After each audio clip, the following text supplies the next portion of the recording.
Okay, welcome back. I guess we're the ones who left, so welcoming us back. I'm going to call the meeting to order. Before we get started, let's stand for the Pledge of Allegiance.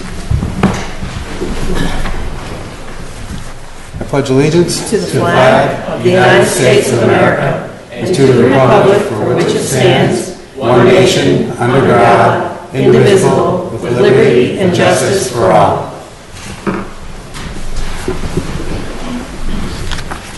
All right, we're going to start with the public forum. Please note that each person will have up to 2 minutes to speak at public forum, and please start by stating your name and address. Recognizing that there may be people at the meeting in person and participating remotely who would like to speak, we'll go to the room first. I see that Mr. Tim Kilduff is raising his hand, so we're going to go to him first. Thank you, Doctor.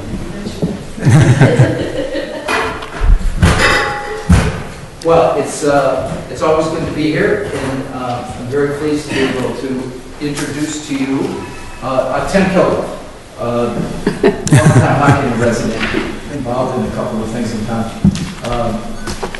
Very happy to introduce to all of you Costas Sedridis, who's the president of the Alpha Omega Council, a rather distinguished group of business people who do a lot of work connecting Massachusetts with the Council of Greece in Boston and then the Greek government.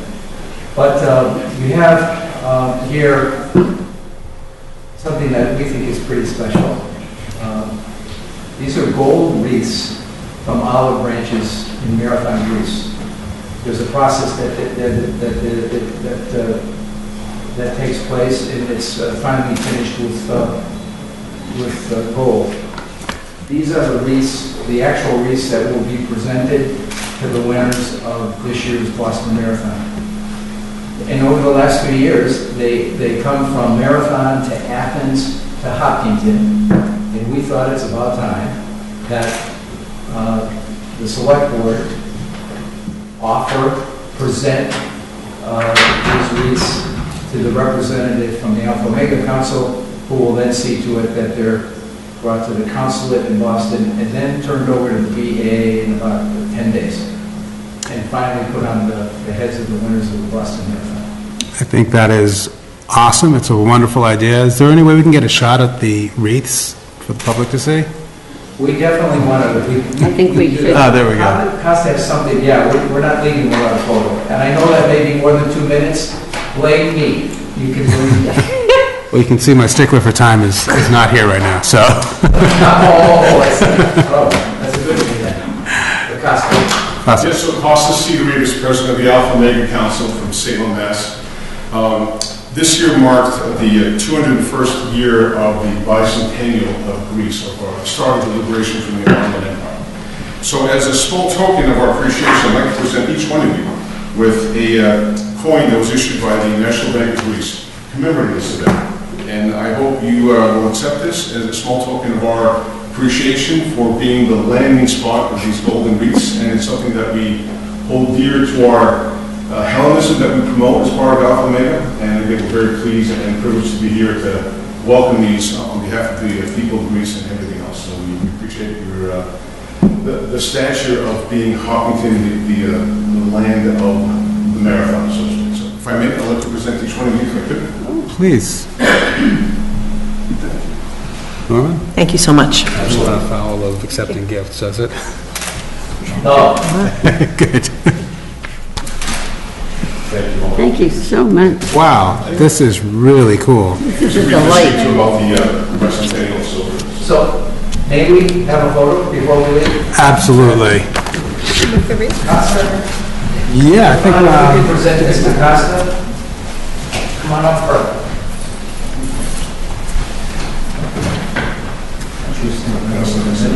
Costa. You can see how Ballot is. You can earn these, you just have to have 26.2 to get that. Really fast. Exactly. I was a volunteer and vice chair of the staff committee for 35 years. I know, but it's great. think so, yeah, I like it. It's, Great. all right. Are we looking at over here? Ms. Graham? Very good. There you go. Oh, yeah, that's it. Oh, yeah. All right, we looking again? Oh, look at you, what one more time? Anyone else in the audience? Want to get a photo? Then what you gonna do? No, I'm okay.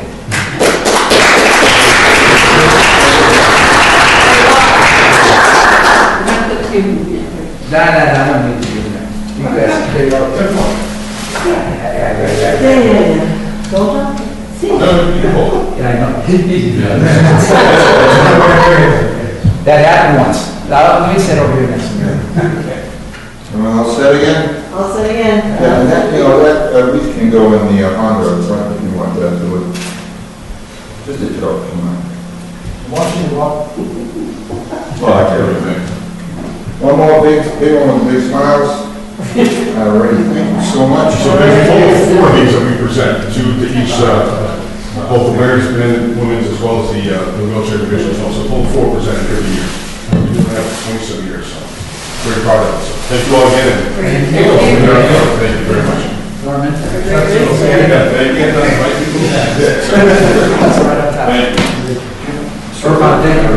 Thank you. Thank you.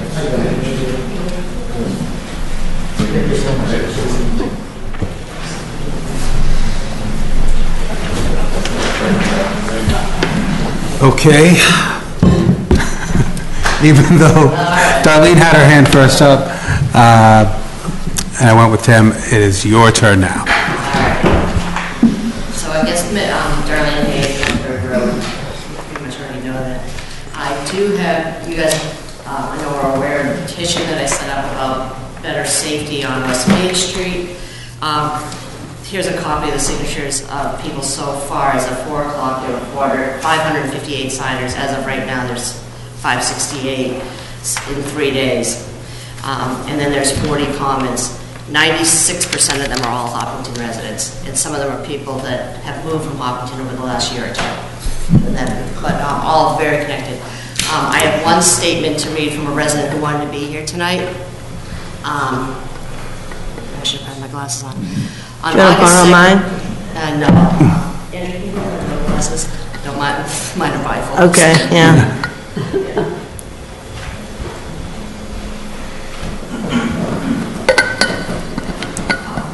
You also note that on these signatures, a lot of them are town officials, people who own businesses right where the intersection is at 77 Main Street, 1 Lumber Street, that are very, very concerned. And some of the comments are people who have had repetitive accidents there.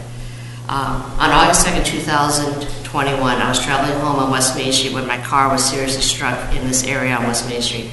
I live on West Main Street on Lake Maspinock, and I frequent the senior center and the library where I serve on both the boards of Friends of the Seniors and Friends of the Library for many years. My car was totaled. I'm the only transportation for my disabled husband, and for 7 months had to utilize medical ride share services for his appointments.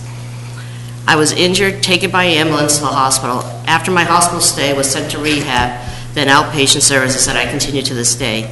My orthopedist lives in Hopkinton. Last week, she told me her next-door neighbor's car was recently totaled at the same spot on West Main Street. My car was replaced and then sat in the garage for 7 months before I was cleared to drive again last month. I stress out each time I drive this area. It is the street I live on, and a couple weeks ago while in the Verizon store, there was a horrible 2-car crash I witnessed while in the store.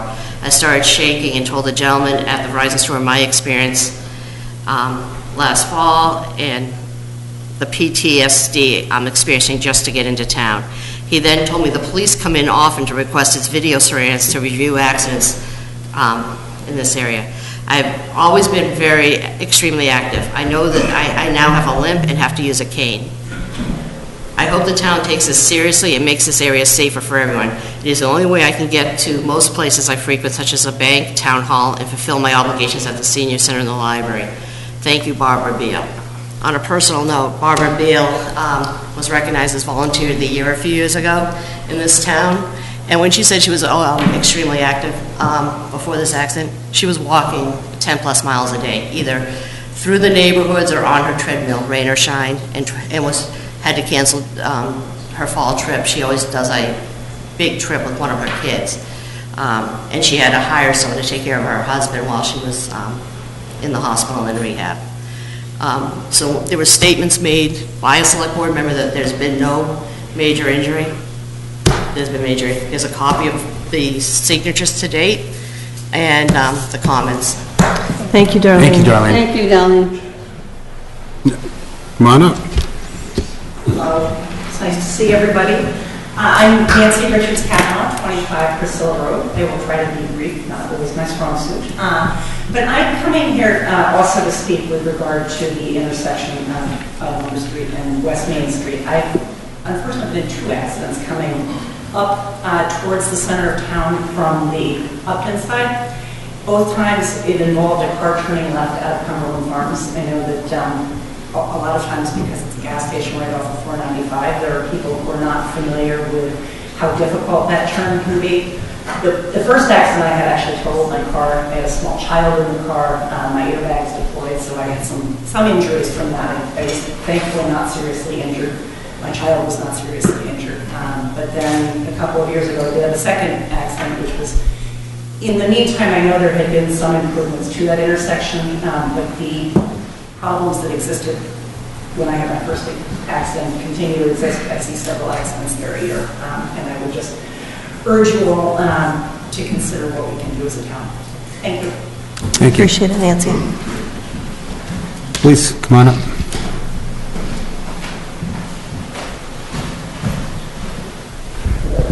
Sean Kimball, 64 Teresa Road. I'm also here to speak on behalf of the intersection of Main Street, West Main Street and Lumber Street. On February 24th, 2022, my wife and daughter were traversing eastbound in the left-hand lane of the 2 lanes going eastbound, and a box truck had stopped in front of Cumberland Farms to allow somebody to take a left turn out. She was a blind spot. My wife didn't see it and collided with the car. Fortunately, everybody was able to walk away from this accident, but the impact was enough to total a brand new car. And right now I'm just thankful that they were in a very safe automobile. All the airbags had deployed, and very similar to what this woman just said, injuries from the airbags. But fortunately, no permanent damage. I don't know about the other passengers in the other vehicle. I do strongly encourage this Board of Select here to consider doing something to mitigate these problems. The Hopkinton PD who responded did say that they frequently are there for the same particular accident, people taking the left out of Humvees. Thank you. Thank you so much. Hi, I'm Ken Parker, 69 Clinton Street. I'd like to make an announcement on behalf of the Trails Coordinating Management Committee, which has received a grant of $3,100 from the Welzel family. So this grant was to commemorate Jane Welzel, who was one of Hopkinton's most famous female runners. In 1992, Jane got 10th place overall and was the fastest American woman to complete. She ran 5 consecutive marathons in 5 years. And she also was women's master runner of the world and remained so until Joan Benoit Samuelson turned 40. So the Trails Coordinating Management Committee intends to spend this $3,100 grant to further trails in such a way as to make it better for runners to go on some of those trails. I'd also like to make a second announcement. The Hopkinton Area Land Trust is offering a $1,000 scholarship to seniors in high school that are residents of Hopkinton that are majoring in environmental sciences or very interested in that subject. And so those applications are available at the guidance office at Hopkinton High School, and they should be completed and handed in to us by about April 15th or so. Thank you. Thank you. Great, thanks, Ken. Amy?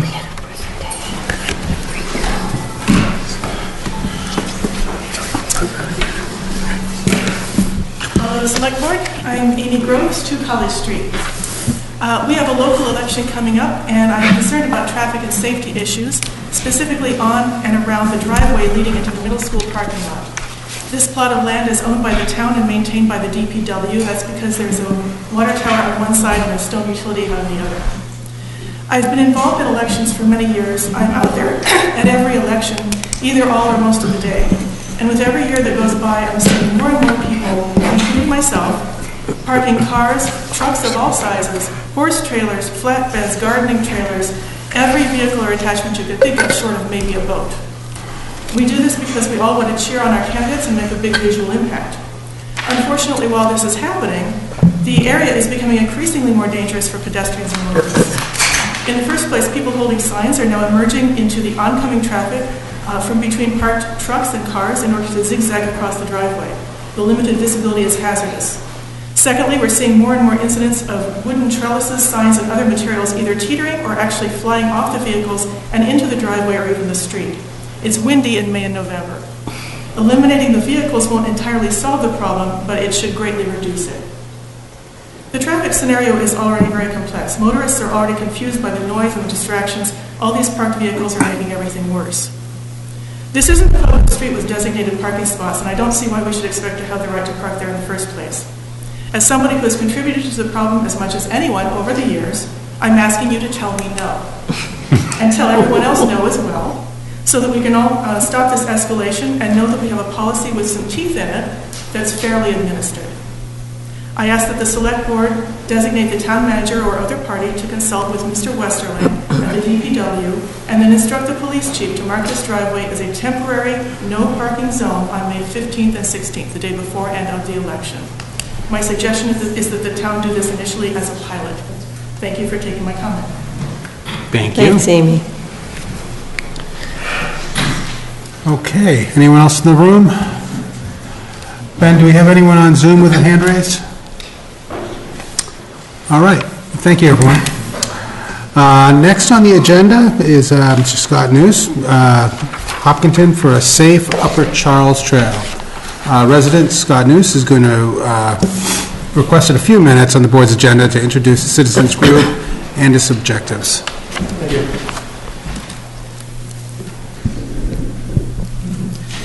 I know I've got 5 minutes. I think it's going to be about 5, so all right. Get you guys back on agenda. So, my name's Scott Knous. My wife, son, and one of my 4 daughters live at 175 Hayden Row. The other 3 are grown up.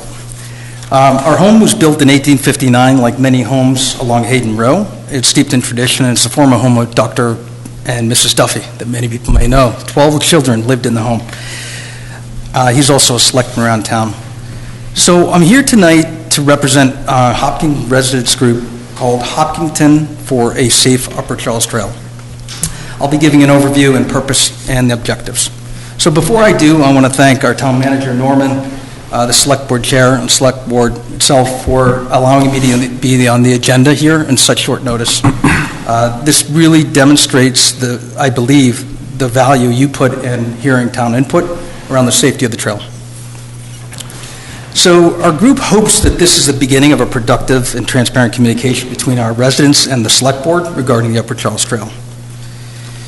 After listening to Darlene and many of the residents around Main Street issues today, I honestly could only think to myself, I hope 3 years from now, I'm not in front of you saying, what if?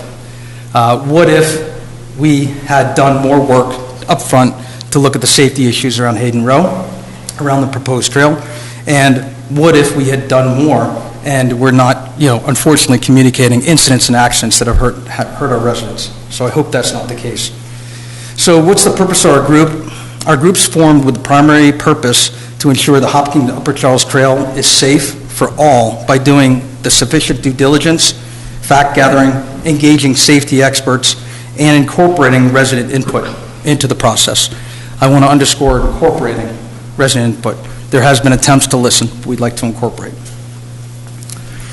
We formed after some residents had also informed us that there was a UCTC Upper Charles Trail Committee proposed plan, and alerted us to the December 8th meeting. At the December 8th meeting, many of the residents, as I'm sure you've seen and heard, had learned that the trail had not considered a lot of the safety aspects of their proposed trail. So our group formed in response to that. I want to also note that we're not an opposition group. We're not. We're an advocacy group. We really are. It has definitely been a tenuous process and topic, and for that, myself, the residents, and hopefully others involved on both sides of the equation apologize. This is not a personal matter. This is a matter of safety, and we want to do the right thing. We support the development of the trail. However, we want it to be a positive contribution to the town, and it must be a trail. If it's going to be a resource for the town, it needs to be one that the residents support and one that they'll use safely. We have concerns with two segments in particular, segments 6 and 7. Sparing you the details, because that's not the moment right now.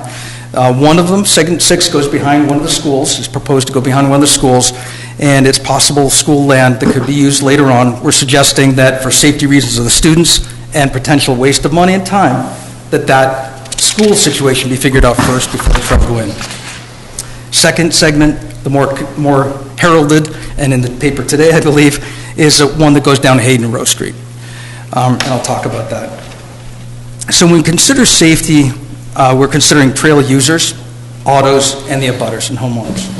So from a trail user perspective, what we don't want is we don't want multiple crossings within 1 mile of a busy road. We don't want crossing 2 parking lots, one of a microbrewery and one of a florist. We don't want 15 driveways to have to be crossed, both in and out, worrying about high-speed bikers. From an automotive perspective, we don't want the soft shoulder to go away on the east side. There are between, I lose count some days, I'm working from home, 2 to 6 ambulances racing to Milford Regional Medical Center on a daily basis, and the cars have to pull over to a soft shoulder. We don't want the 18-wheelers, multiple construction, cement trucks, multiple that go by every day. We don't want them to have to force brake. From a homeowner's perspective, it's not, at least for us, it's not about property value. We tend to live and die a long life in our home. It is really about the safety. It's about some of the homes in the area along Hayden Row, which would have the trail go literally right up against their house. There's privacy, porch piracy. There's concerns about children. The normal concerns you'd have, but now we have multiple towns connected on a potential high-speed trail. So what's our objective? We want to partner. We really do want to partner with the UCTC. It has come across from a town perspective, the way the process has unfolded, I'll be very forthright, it has seemed on both sides to be contentious. We really want to partner. We'd like to be advocates. We'd like to be a conduit for communication. We want to encourage to engage safety experts, and we'd like to collectively come up with a list, our group, residents, come up with a list with the UCTC of all the risk concerns in one place instead of ad hoc responding at a meeting to one-off questions. It's just not productive for either party. So we want to be advisors to the UCTC for the safety concerns along the trail.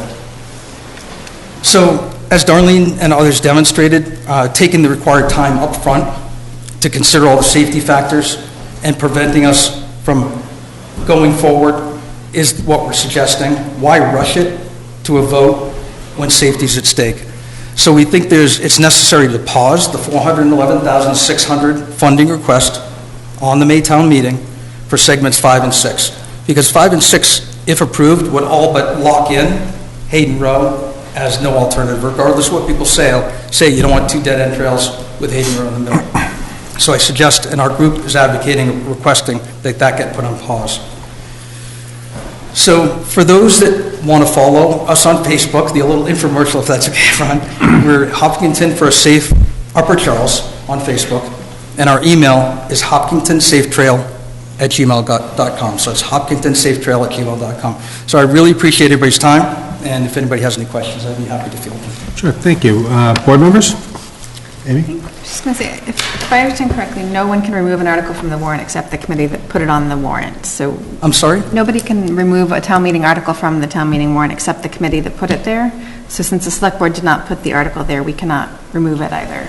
But I believe the Upper Terrace Trail Committee is having a meeting this week, so...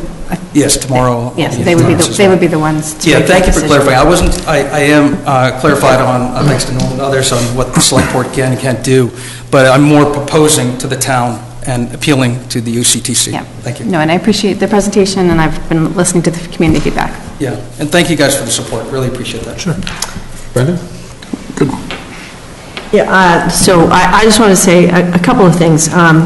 I appreciate the investment and involvement of a lot of people, and I know that there are a lot of divergent opinions and attitudes and emotions have run high at different times. So I just want to make sure that I say two things. One, I think we're all invested in a trail system that the town really wants and will use and enjoy. And two, there are a lot of volunteers, some in this room, some not in this room, people I have known and worked with and been personal friends with for many years, so in full disclosure, but even if I didn't know them personally, there's been a lot of investment of time, and I think that it is important that we engage, even when emotions are high, with a great deal of deep interpersonal respect, and we all start to have the same conversation, even if we have very divergent feelings and opinions. I agree with that. I think to your point, emotions run high. I think people are being a little too human, right? What we need to do is separate ourselves in terms of our emotions from the facts.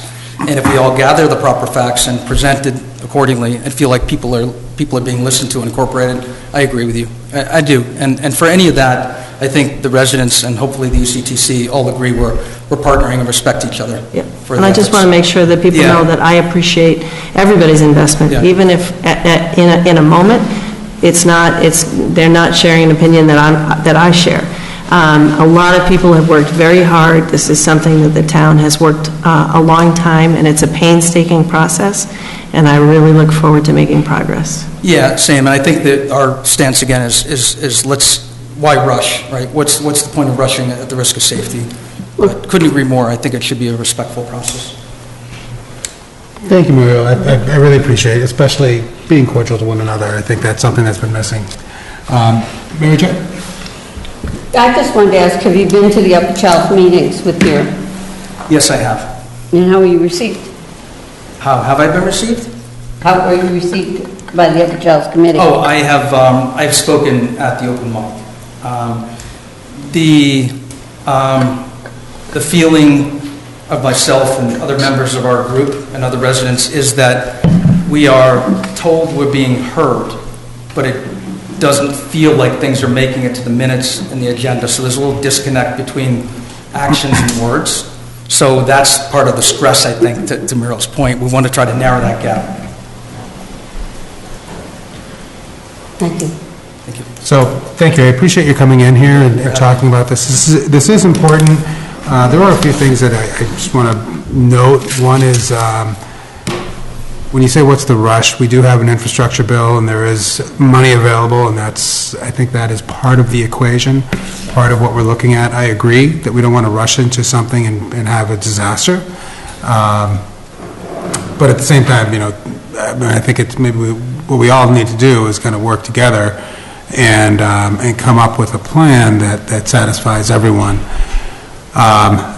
And I just want to reiterate what Muriel had said. I think that, we'll get a lot further if we treat each other with respect and dignity than attack. Yep, 100%. We're on the same board. Same I appreciate the collaborative effort and advisory role, and thank you for coming. Thank you. Thanks. Good night. All right, so moving on. We're going to move on to the consent agenda. The board will consider approving the consent agenda consisting of approval of the minutes of the March 12th and March 15th meetings, 2022 meetings. Accept the resignation of Cynthia Estemer from the Lake Maspinock Weed Management and Control Advisory Group. Accept a $1,000 donation to the library from the Hopkinton Public Library Foundation to put to use for the Library of Things. Accept a $3,100 donation from the estate of Henry Welsel to the Trails Coordination and Management Committee in memory of Jane Welsel. I think we had spoken about that earlier.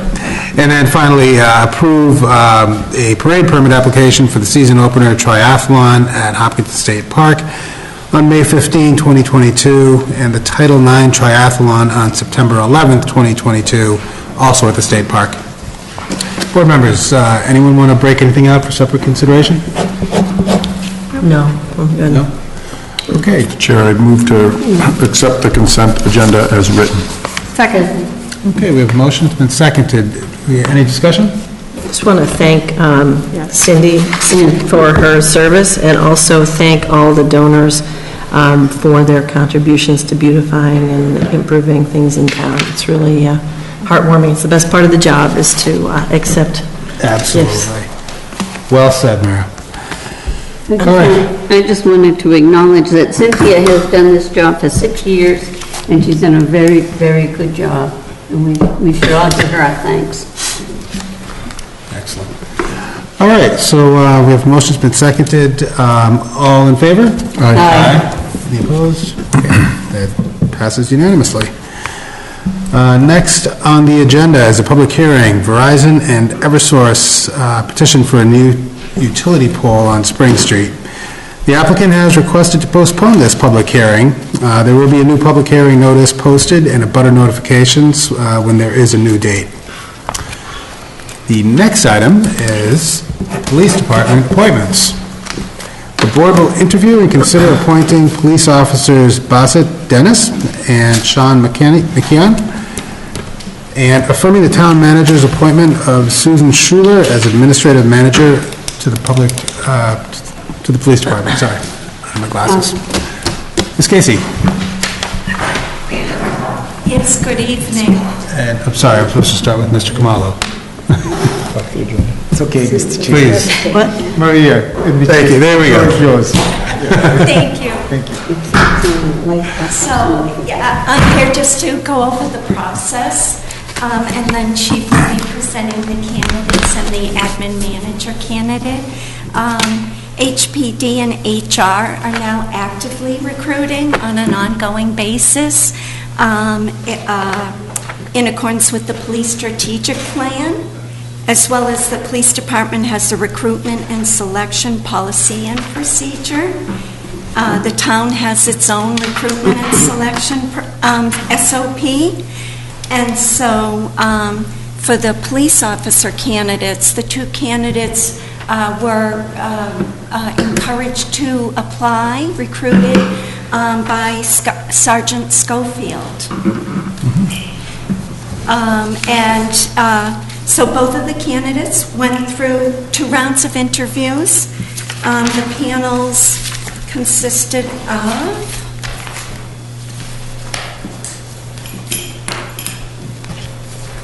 Officer Normandin, Officer Ferreira, Detective Van Ralton, Officer and School Resource Officer Diana, and Kristen Merrill, HR Generalist.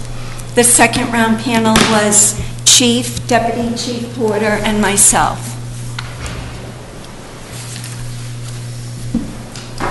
Good evening, Chief. Good evening, through the chair. Tonight's another great night to be here. A lot of energy and a lot of excitement, bringing forward new people into the organization. It's always a good, fun part of the job. So, if you would, to the chair, I'd ask that you call Bassett Dennis up to join me. Bassett, please join us.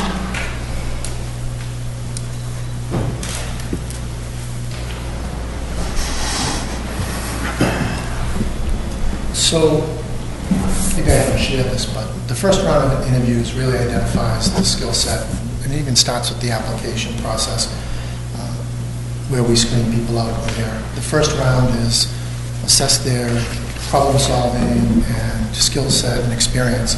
And the third and final round is really, are they a fit for the organization, and are they a fit for the community? I mean, I hope it's obvious that we look for certain characteristics in officers. I think we've done really well recruiting over the years, and I'm proud to have served with the officers that were selected.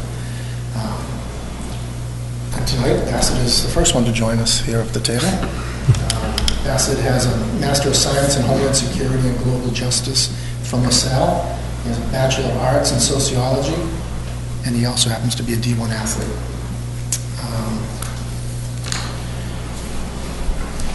In looking at his resume and cover letter, I'm sure some of you were looking at him, and outstanding, well written, very strong communication skills were shown in the interview, and definitely possesses the character of the officers that we want in town. So I present to you Bassett Dennis for consideration as a police officer here in Hopkinton. Good evening, Bassett. Good afternoon, sir. Welcome to the town. I'm going to open this up to the board for questions, so I'll go last. Okay. So your qualifications are really impressive. You already have your master's degree, so that's great. I guess I usually ask people about their de-escalation skills, and that's not too much going on in Hopkinton, but if a situation were to arise, how would you de-escalate the situation so it wouldn't have to get violent? My previous job at University of Massachusetts Medical School, we dealt with a lot of ETOH individuals, a lot of mental health. We work with the mental health department over at UMass. We pretty much 80% of our calls, maybe 90% of our calls, is dealing with a lot of de-escalating individuals. Pretty much, essentially, we try to talk them down, and that's we found that to be more successful. The longer you can talk an individual down, the more successful you are in getting a better result than going hands-on, which ultimately leads to a negative consequences. Somebody's getting hurt, or an officer getting hurt, situation blowing up. At UMass, a lot of our calls are hands-on when things get out of control, but majority of our calls are a lot of just talking down individuals, understanding them, building a rapport, being more compassionate with the people we interact with. Great. Thank you. I noticed in your resume that you did have some mental health experience with people at UMass Medical. Yes, ma'am. I also, did you know Sean at UMass Medical? Yes, ma'am. So getting a team, I guess. That's great. That's great. And your resume was excellent. I really don't have any questions. Thank you, ma'am. Mara? Yeah, I do. Well, where'd you play football? I played at UMass Amherst, ma'am. Nice, very nice. Congratulations. That's an accomplishment in and of itself. I would like to hear why Hopkinton a little bit. So just a little bit about yourself, why Hopkinton, but also what you see for yourself in 5 and 10 years here with us. Yes, ma'am. So when I was in college, I obviously got my bachelor's degrees in legal studies with a minor in sociology. At UMass, because of my bachelor's degree, I wanted to become a lawyer, but towards my actually it was my senior year, spring semester my senior year, I kind of had a epiphany that I couldn't see myself behind a desk. I had to be more hands-on, more interacting with people, being out there, actually making a change. So that was sort of what led me towards becoming more the law enforcement side of things. The reason I chose Hopkinton was obviously this town is very engaged with the community. The department is very engaged with the community. You guys have a rape regression defense system program that trains women twice a year. I'm a graduate, as Yes. are my daughters. There has been about 1,200 women have gone through the program in the last 10 years. A drug take-back program in the community, which 30% of the community is young adults under the age of 18, which is very important. You guys have a bike patrol.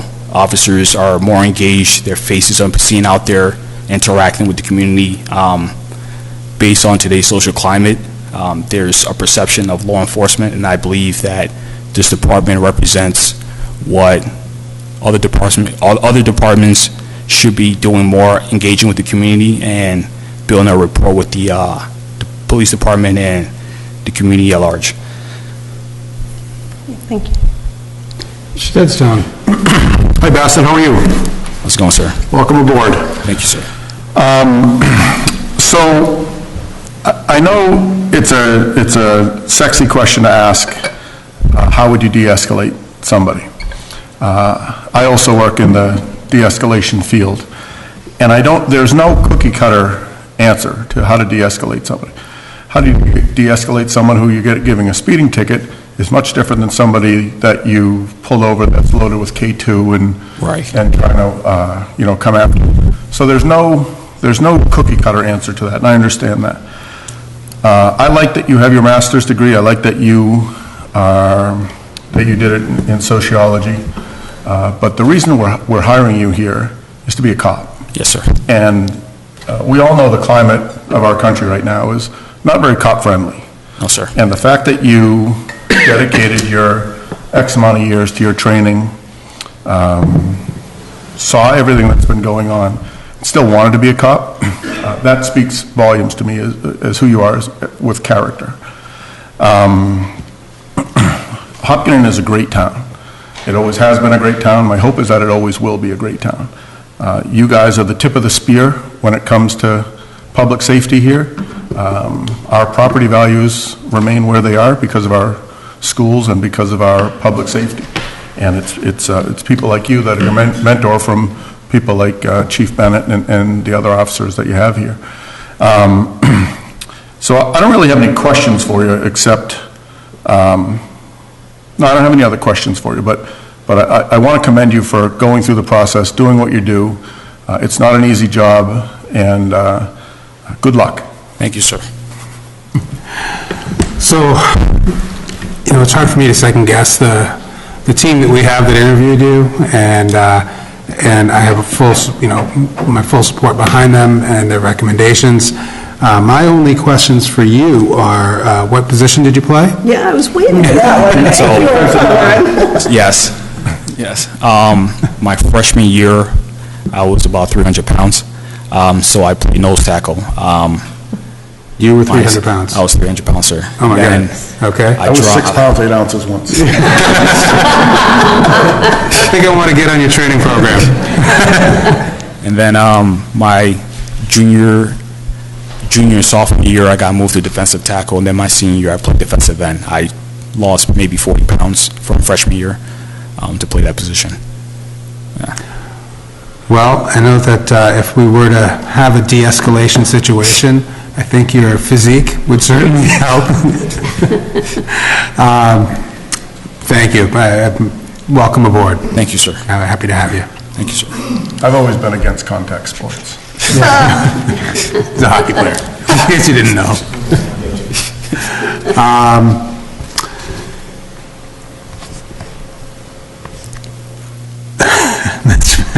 Chief Bennett. So what do you do with this? Talking process? I think he's a good one. Yeah.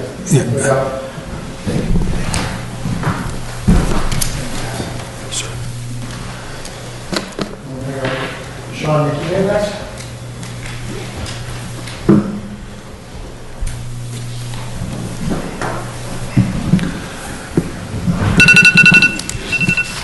Nope, time's up.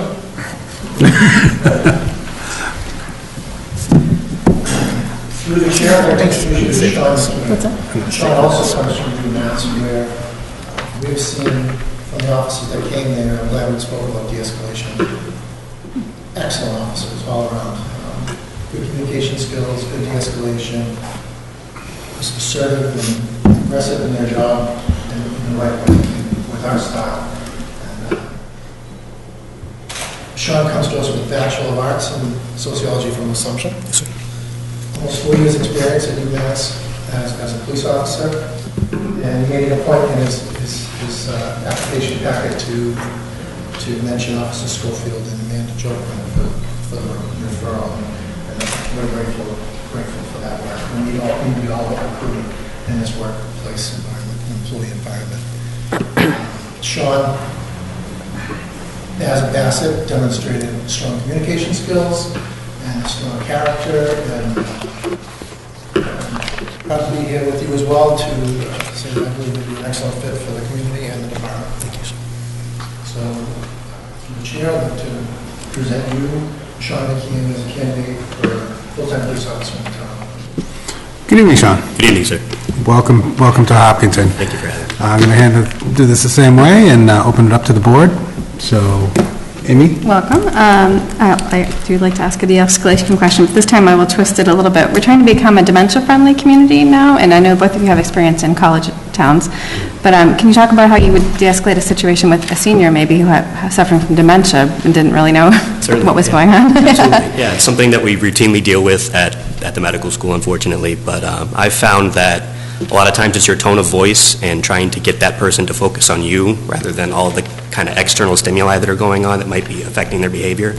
So once you can kind of calmly present yourself as somebody that they can trust, and you can show them that you're there to help them, a lot of times they'll go along with what you intend or ask them to do. Thank you. Absolutely. Stetson. Welcome, Sean. Thank you, sir.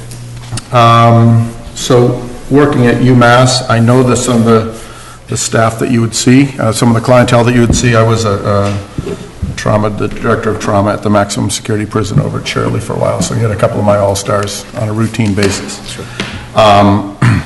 So that, just as I said to Bassett, the de-escalation is great. It's great. It's a great tool to have in your tool belt.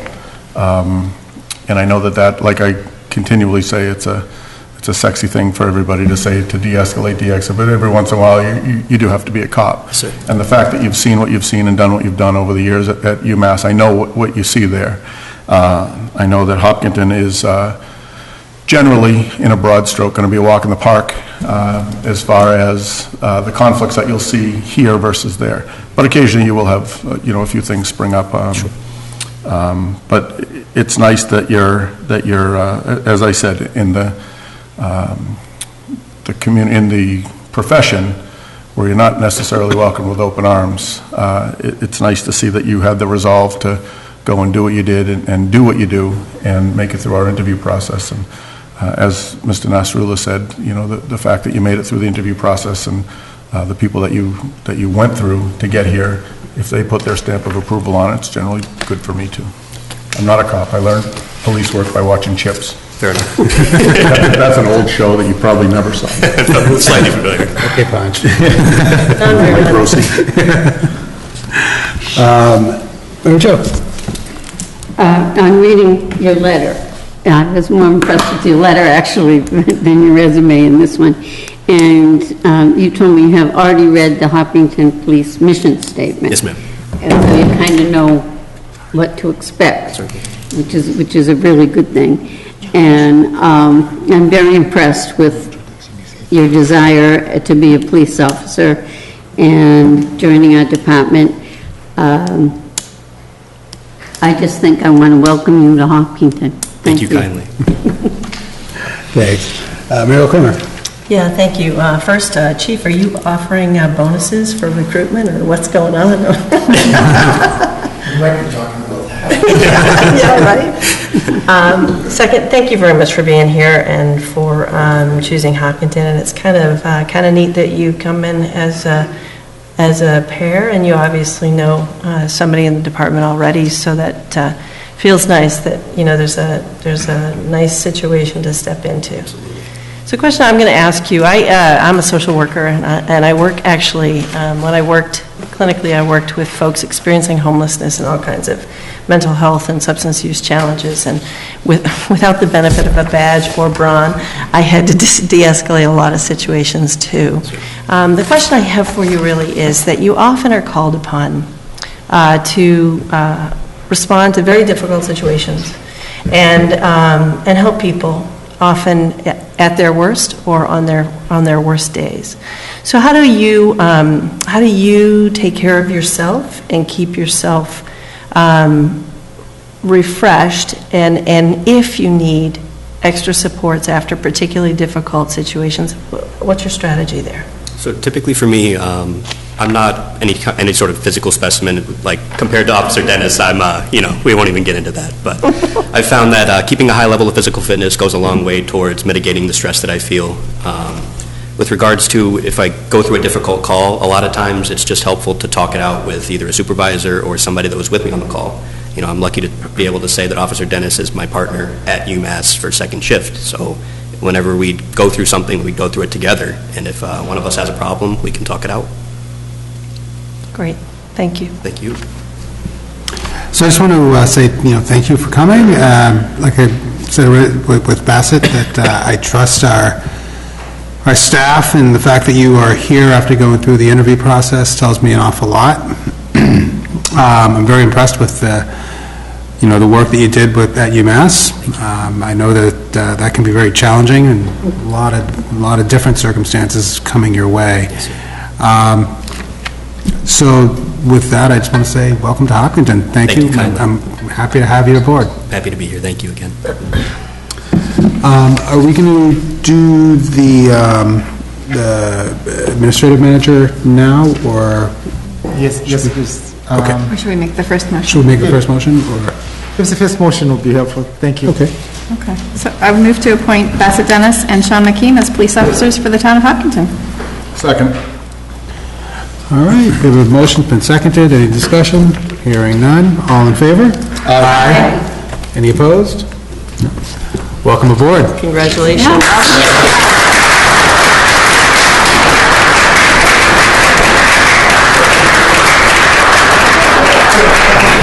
Thank you so much. Good luck. Good luck. Welcome aboard. Oh, that's it. Strike one. That's a demerit right there. That's a very expensive item. We only need it for a couple more weeks. What are they going to do without you guys? Yeah, right, it's hard. Thank you for coming. You really are a match set. Sure. Yes. Yeah, that'd be awesome, Stu. Yes. Okay. Yeah, don't worry about it. The select board members coming around. Do you have a photo? Yeah. We're ready. We're getting everybody. They're all coming. They'll have us.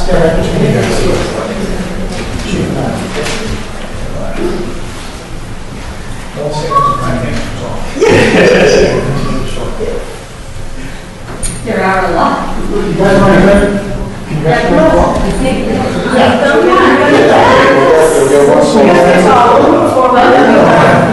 Come on, we'll figure it out. Come on. No, it's hard. I'm sure you're getting roll. I see that that's what your favorite is.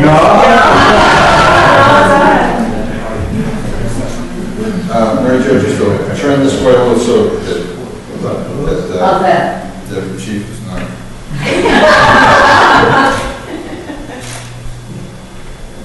All right, come on. Where's the smiles? Oh, okay. Oh, show me the well, people. Show me Say the well. Did you want to do a different one? You got a film? Gonna be here for the marathon. My conference was good. That's going to be a treat. Well, yes. It is good. Sorry, my phone doesn't, it's not cooperating. Don't worry. Oh, nice job. Norman, there you are. Norman, you got to take it in with that.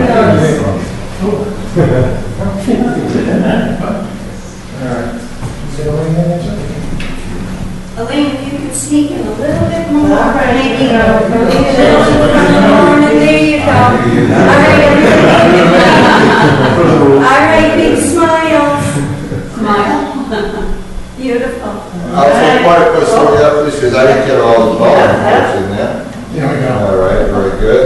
Put some more love in this. Very nice. Okay, all right.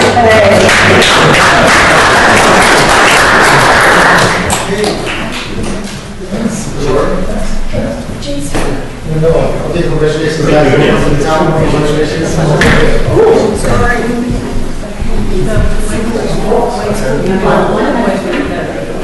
What's that? Oh. Downstairs. Okay, it should be lukewarm, enough to get me through this, and then I'll eat it home.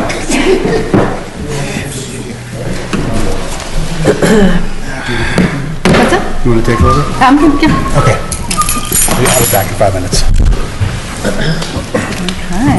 So now we will consider the appointment of Susan Schuler as the administrative manager for the police department. Take it away, kids. All righty. So similar but different process for the administrative manager. We're very excited. It was a very competitive process.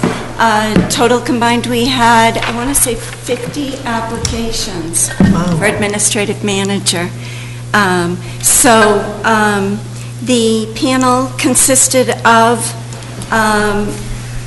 Chief Bennett, Deputy Chief Porter, and Jessica Leverance of HR. Was a preliminary screen, and the second round full panel was Chief Bennett, Deputy Chief Porter, Sergeant Bill Burchard, Ben Sweeney, Town Accountant, Mary Shirley, Payroll Manager, Vasuda Duda, Executive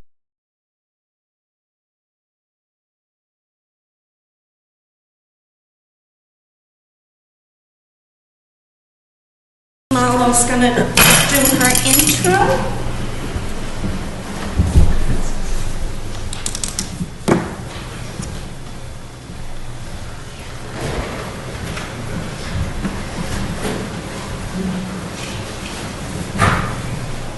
Through the chair, Susan, welcome. Thank you. Through the vice chair. Chief Bennett, congratulations. Maria, congratulations. Jay, congratulations. We're very excited this evening to be introducing Susan to the community. As you can tell from her resume, if you're looking for a professional definition of reliability and steadiness, Susan represents that. She has been with the Brophy Elementary School in Frankland for eight and a half years. Before that, she was with the Schuler Home Solutions in Ashland for 10 and a half years. That's steadiness. What we learned from your references are the following. You are a collaborator. You are kind, caring, and compassionate and professional at all times. You also are very reliable in terms of treating information confidentially with respect to your colleagues, to the people that you're serving. And spectacularly, one of your references said, you are a hard worker. In her words, we put a lot on her, she rocks it. Thank you. Okay, well, welcome, Susan. I will let the other board members ask any questions or give any comments first. Tell us why Hopkinton and why this job. Sorry. So I have been living in Hopkinton for 18 years. Well, that answers that part. And I am really looking forward to being in my own community. I was lucky enough to be able to find an opportunity that was really exciting. And I'm very honored to be joining the police department. I have a beautiful daughter who's at the high school.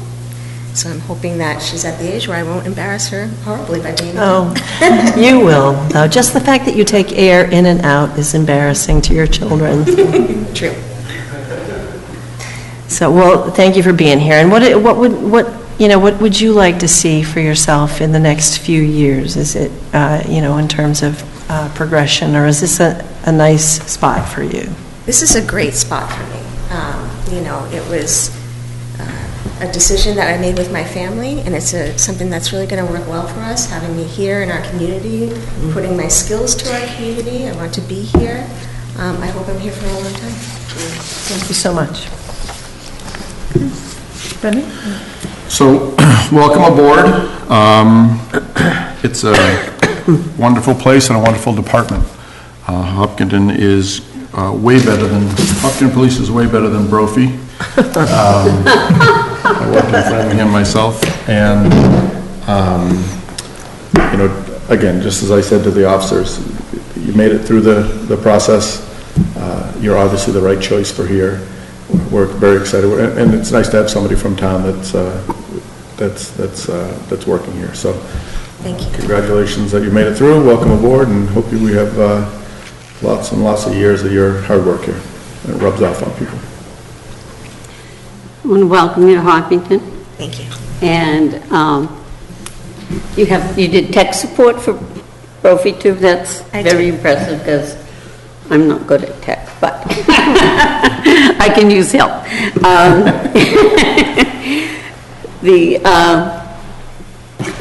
I want to say, I'm glad you live in town. I didn't really realize that. And you have big shoes. We had an administrator, Marilyn Palmer, who was there for many, many, many years. And we just hope that you will stay just as long. and enjoy the job, enjoy the staff. They're wonderful. I can't wait. Thank you. Want to go next? Well, I missed most of that, but just want to say I did review your resume and very impressed, and I think welcome aboard. You went through the interview process, and when you make it here before us, it means you've passed a lot of tests. So welcome aboard. Happy to have you. I'm a former school tech specialist myself, so I appreciate the work, and I'm sure you're excellent with technology and software and will help anybody in your department who's not. So that's great. So now we would request a motion to affirm town manager's appointment of Susan Schuler as administrative manager. So moved. Second. All in favor? Aye. And I will turn it back over to you. Thank you. Right. Thank you. Thank you for your time tonight, and your continued support. We all really appreciate it. Always. Thank you.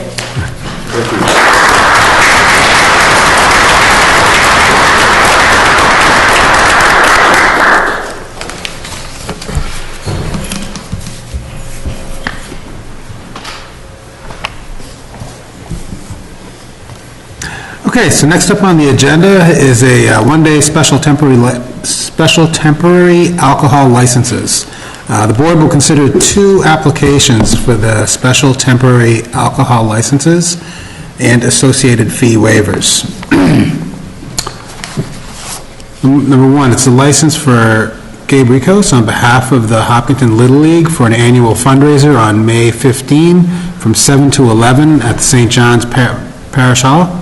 The alcohol will be served by tip-certified servers and will be supplied by Marty's and Startline Brewery. Fee waiver is being requested. Is Gabe here? No. Not on Zoom. Ben, is he on Zoom?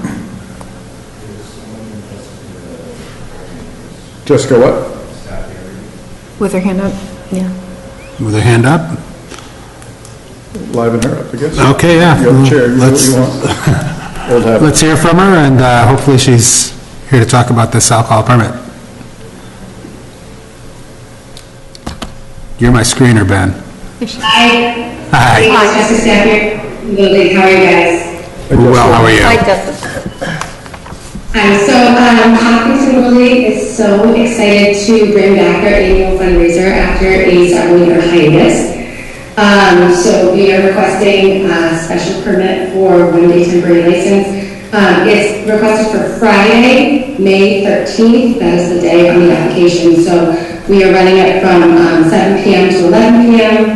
I've already spoken to Deputy Chief Porter regarding a detail for the parking in and out of St. John's. And I ran our safety plan by Chief Miller as well, and both of them thought that everything looked good. We are partnering with Startline. They're going to be providing food this time, as well as providing tip-certified bartenders to pour drinks. Marty's is providing some wine, and Snappy Dogs, Teresa Boyce is going to be pulling up her trailer to the courtyard St. John's for us. So it should be a really good event. We're expecting hopefully around 160 to 200 people. So we're really excited to bring it back this year. Awesome. Ms. Lazarus, are like all the application, all the paperwork's in order? No, everything. Okay, great. Board members, any questions? Ms. Ritterbusch? I don't think so. It looks like the staff comments were that everything looks fine, so. Yeah. That's it. Yeah, so I've gone to this event a few times. It's a wonderful event, and Little League is one of those enduring things that the kids can do. Activities. Activities, thank you. It's the end of the day, buddy. It's been a long week. Long week. So, Tuesday. you know, this Little League here has come a long way from the Little League when I was a kid playing on it. The fields are wonderful. Everything that they do. The uniforms are great. The coaches are great. The fans are good. It's amazing. We had field cleanup day last week. I think, it was last week. And started at 10:30. And of course, in true fashion, I got there at 7 and did all my work so I didn't have to work with others. But as I was packing up, everybody else was coming in, and there had to be 100 people in there picking weeds and rubbing elbows and talking to each other and talking up the teams and the season. And it was really nice. Although it wasn't technically a community event, it was an event that a volunteer work party that brought 100 or so parents plus however many kids were there to come in and work together and just kind of get a little camaraderie going, and it's nice to see us climb out of our COVID shell that we've been in over the last couple of years, and anything that this Little League does, I certainly wholeheartedly support. Excellent. Mary Jo. Well, I went through the paperwork, and it is definitely all there. And I just think that it's really great to see this coming back. And St. John's is a great place to hold it. And I noticed the KFC is holding theirs the week before at St. John's. So I'm all for this, really. All right, thanks. Meryl Kramer. Yeah, I don't have any real questions. I have one. Is there a parade this year? Yes. When is that? Yes. April 24th. Oh, wow. Coming up. Okay. It's coming up. Yeah, we're very excited at the Little League to bring everything back because it was sorely missed the past couple of years. Yeah, it's a lot of fun. As a parent who's passed those stages, it's a lot of fun to hear the noise of the ballpark and reflect back. Anyway, I'm all in favor of this. The paperwork's in order. It's a great event. It's run by all volunteers. We appreciate you for it. Thank you. And I was going to say, hats off to you for working with the kids and Little League. I know it's rewarding and seeing the kids and seeing them out there having fun. I know my kid didn't really care about playing baseball. He liked to dance in the outfield, so it is what it is. But I imagine you see that frequently. I'm all in favor of this. I think it's great. Thank you for doing what you're doing. And I completely support this. So I would make a motion to approve a one-day special temporary alcohol license for beer and wine for the Hopkinton Little League annual fundraiser on May 15th from 7 to 11 at St. John's Parish Hall, and to approve a fee waiver for the nonprofit organization. What is the second? It's the 13th, yeah. It's typo? Okay. Contact Lucia last week when I saw the agenda, or a couple days when I saw the agenda. And she changed it, but I'm not sure what version. Okay, so corrected to May 13th. It's just Friday 13th. What a great day. I was born on Friday the 13th. I was married on Friday the 13th. I'm all for the fee waiver, but what is the fee? What would the fee have been? So tickets. The fee waiver. Yeah, that's okay. It doesn't matter. It was a point of curiosity. I'm fine with it. $75. Okay, I'm fine with it. Okay. Okay, we have a motion that's been seconded. Any discussion? Hearing none. All in favor? Aye. Any opposed? It passes unanimously. Thanks, Jessica. Thank you. Thank you, everyone. Thank you. Okay, the second license would be for Andrew Vale on behalf of the Bishop Rice Council of the Knights of Columbus for a fundraiser social night, Night at the Races, on May 7th from 6 p.m. to 10 p.m. at the St. John's Parish Hall.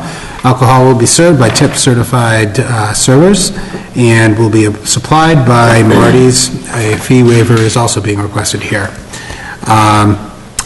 Is Andrew here? Come on up.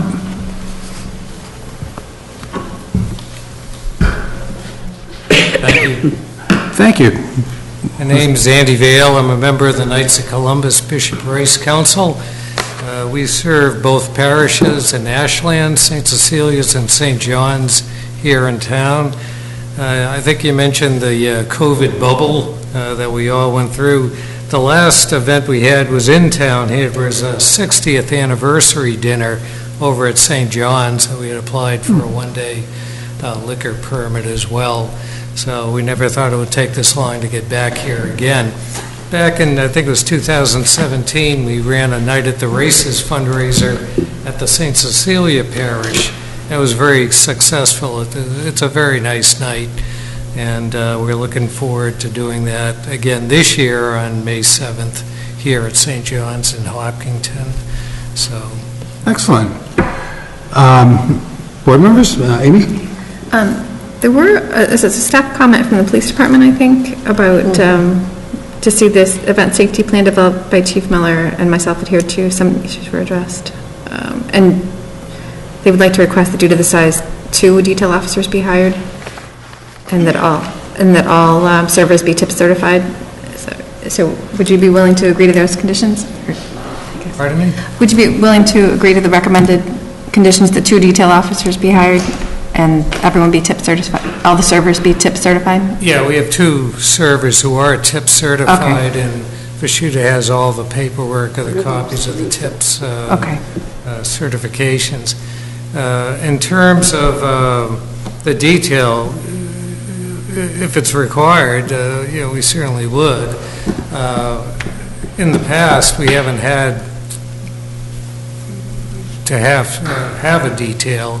If there's a concern over parking or anything like that, we have discussed that in the council, and we're going to have kids and nights available to help with any parking if that's a concern. But the majority, we honestly think almost everyone there is going to be tied to both parishes, and so we wouldn't anticipate anything.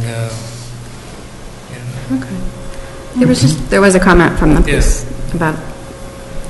Yeah, I think that we would, as a board, we would want to support the deputy police's recommendation, from my perspective anyway. Mr. Tenso? I don't have a lot. I'm glad that you're, again, coming out of the bubble and putting together a good time with a good group of guys. Are you did you grow up in town? I didn't grow up here. I was actually in Ashland. Okay. There was a Vale a long time ago that lived down where Bill Proctor lives now. That's right. I remember that. If you were that family. Regardless, have fun. Oh, thank you. I hope it's successful. I'm sure it will be. Mary Jo? I used to waitress at KFC when you had the building in Ashland. Ah, that's right. And for Pat. And yeah. Is this the same that you used to have there as a fundraiser? We are. And you moved it up because the building's no longer there, so you moved it to the parishes. Very good. It was always a good time, always a nice event. And Pat's a wonderful man. Muriel, did you have anything else? I'm all set, yep. Okay. I'm also all set. I think, if the police are saying that they recommend a police detail, I think I'd be in favor of police recommendations. Mm-hmm. But otherwise, I want to see you guys partying like it's 1999. Ready for a motion? Yeah, I think we're ready for a motion. All right, so I would move to approve a special temporary alcohol license for beer and wine for the Night at the Races annual fundraiser, May 7th, from 7 p.m. to 11 p.m. at St. John's Parish Hall, and to approve a fee waiver for the nonprofit organization. Second. Okay, the motion's been seconded. Any discussion? Hearing none. All in favor? Aye. Any opposed? Congratulations. Thank you very much. Thank you. All right, next up is board and committee appointments. The board will consider board and committee appointments to fill the current vacancies. We have Katie Duvall, who's applied for appointment to the Cultural Council.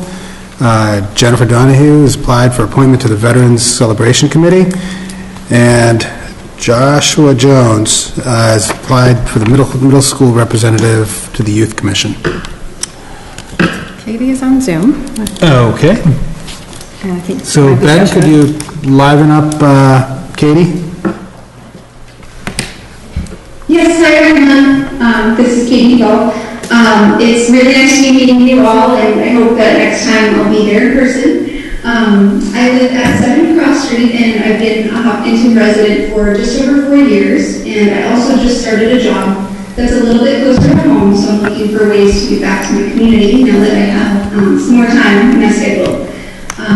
I've worked in community media for 10 years, and I've worked with various members of the local cultural councils in those jobs.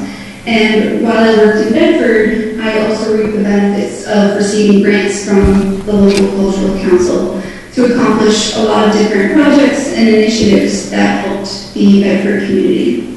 And at this time, I think I could prove myself valuable to the Hopkinton Cultural Council by bringing an air of poised, thoughtful consideration to the applications that come our way. And I'll make sure that they align with the goals of the Hopkinton Cultural Council to celebrate diversity in the arts and humanities and to make Hopkinton a more equitable place for all. So I'm looking forward to meeting the other members of the Hopkinton Cultural Council and learning from them, as well as having an opportunity to serve my community. Thank you. Thank you. Board members, any questions for her? I don't think so, but I appreciate hearing from her. Yeah, as do I. Ben, is Jennifer Donahue on Zoom? Okay. No? How about Joshua Jones? Yo, he's live, even better. Hello. Hi. How are you? Welcome. So you want to be the middle school representative to the youth commission, huh? Yes. Why don't you tell us a little bit about why? Well, I've been in Hopkinton Middle School for the past 3-ish years, and I've had a really positive time in the school for the most part, and I guess I want to help the school become a better place than what it already is. It's already a very nice place to be at school, but I want to try to make it even better, I guess. Excellent. Board members, any questions or comments? Say I welcome the youth involvement. It's really important for the youth commission to get the voices of the middle and high schoolers as well. So I appreciate you signing up. Yeah. Do you go by Joshua or Josh? Josh. Josh. What you did tonight is you walked outside of your comfort zone. It's not easy to come up here in front of the town, in front of the selectmen, and sit here and tell people why you want to make the town a better place while you're in middle school. So you should be very proud of the courage that you showed tonight to come and do that. It's not an easy thing. I'd say about 75% of your school would not be in the same seat that you're in. So congratulations to you for stepping up and doing the right thing. And you can see through the, I'm assuming that's your mom behind you. Yeah. She's just oozing with pride. Happy to see you up here. It's nice to see some of the younger kids take a role in any type of leadership role that will help steer your peers in the right direction. So thank you very much for volunteering. You did a great job. Thank you. Mary Jo? Well, actually, I just want to say thank you for volunteering also, and welcome. Thank you. Muriel Kramer? Yeah, I would echo that, obviously. It's great to see somebody as young as yourself, as invested as you already are in your community and your peer community as well. I don't want to put you on the spot, but if you had a particular thing that you most want to do while you're on the youth commission, what's your primary goal?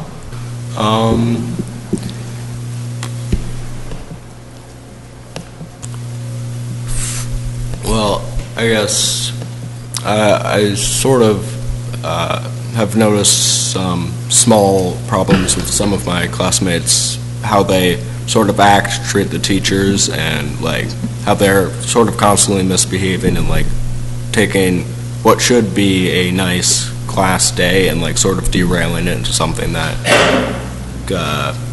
makes it a lot worse. And I want to try to find a way, a solution to, I guess, just try to put them on the right track to make class just better for everyone. Well, good luck to you, and we appreciate you volunteering. Thank you. Josh, I want to say, it's a big deal for you to step up in a leadership role. And, for us, we have our schools and we're really proud of them, and we think we know what to do, or at least we know who to ask. And I think it's important that we ask you, and that you have a voice and be a part of that whole discussion, because, you know, we think we know what we're doing, but without knowing what the issues are, we have to listen to the youth. So I commend you for stepping up into this role, and welcome you, and encourage you to keep it up. It's going to, you're only going to benefit everybody. So, thank you. Thanks for coming forward. Thank you.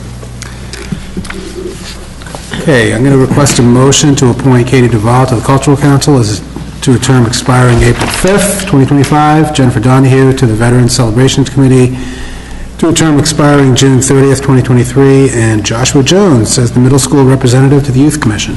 So moved. Second. Okay, we have a motion's been seconded. Any discussion? Hearing none. All in favor? Aye. Congratulations. Thank you. Congratulations. Okay. Proud mama. Thank you. Yes. Through the chair, I just wanted to make a comment that the Veteran Celebration Committee has 2 vacancies, and we just filled 1. And with the Memorial Day celebration coming up so fast in May, if anybody is interested in stepping forward and volunteering for the Veteran Celebration Committee, please do so. I plan on actually doing that in May, if there's still an opening. Oh, good. Never mind. I'm on it now, but I will not be in May. But you will re-up. Yep. In May. Awesome. That. All right, so next up on the agenda is MBTA communities, multifamily zoning districts. The board will hear a briefing by Josh Grelch, our principal planner, on the multifamily zoning district requirements for the MBTA communities, which is required pursuant to the draft compliance guidelines for multifamily districts under Section 3A of the Zoning Act in advance of the community information form due to the state by May 2nd. Mr. Grelch. Good evening, Select Board members. Good evening. Good evening. All right, so MBTA communities, I don't know if any of you have heard of this legislation that was recently passed. It's a little contentious, so I'm going to give you a briefing of what it is, what it means for Hopkinton, and what the next steps are. So Ben, could you please put the slideshow on? Yeah, we have it in front of us, but I don't, Oh, okay. I don't think people have it. All right, I've got it in front of me too, so that works. All right, so next slide, please.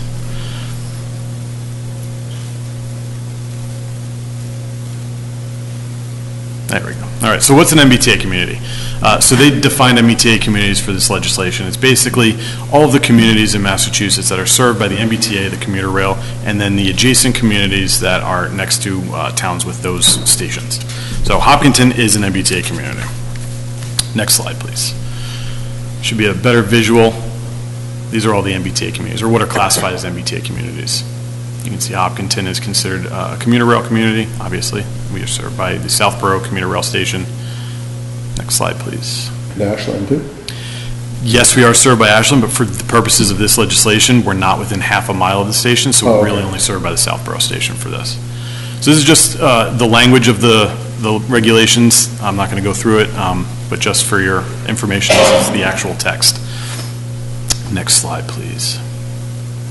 So what does this mean? The regulations are really only about zoning. They allow the towns to establish an overlay, or they could do a base zoning district. Most of the towns are going to likely opt for an overlay. They have some control, but there are minimums that the towns have to establish, and I'll go through that a little bit. It does not require any units to be constructed. They're just to put the zoning in place for you to comply. If they're constructed, they're constructed, but that doesn't, the town will not lose compliance if they're not constructed within a certain time frame. They do not relate to 40B, so they are completely disconnected. 40B is a completely separate thing. This is its own animal. I won't go into what 40B is, just so we don't confuse the issues, but I just want to make it clear that this is not related to 40B. And then all communities that are established as MBTA communities need to comply, or they can risk losing funding. And there's 3 funding sources that they can lose access to, and I'll go through those in a later slide. Next slide, please. So if a community does not comply, they can lose funding from the Housing Choice Initiative, which is a new initiative established in the last few years by the Baker administration, and this MBTA communities legislation is part of the Housing Choice Initiative. They can lose access to local capital projects funds and the MassWorks infrastructure program. So for compliance at this point, because we've only had the guidelines released, compliance is having this presentation in front of the executive board, submission of a form to the MBTA communities organization, and then submission of a current parcel map, which I think we should be okay with, but we will check to make sure that we're all set with that. So it's very, for this part, where we are right now, very easy compliance. It's going to get harder as we move on in time and things are established. Next slide, please. So just to go over what Hopkinton could potentially be losing if we don't comply. We received $5 million for the road construction of Legacy Farms North. That was in 2014. We received $500,000 for engineering and design for Main Street Corridor, and $3 million for the engineering, easement acquisitions, and costs related to the undergrounding of infrastructure related to the Main Street Corridor project. Some of the things that aren't necessarily established as priority projects or projects that are going to happen, but things that have been discussed are potential MWRI connections, and that could be funded by MassWorks. Improvements related to affordable housing, should we increase our affordable housing stock, that is usually funded by MassWorks. And other water improvements, we've had an issue with PFAS.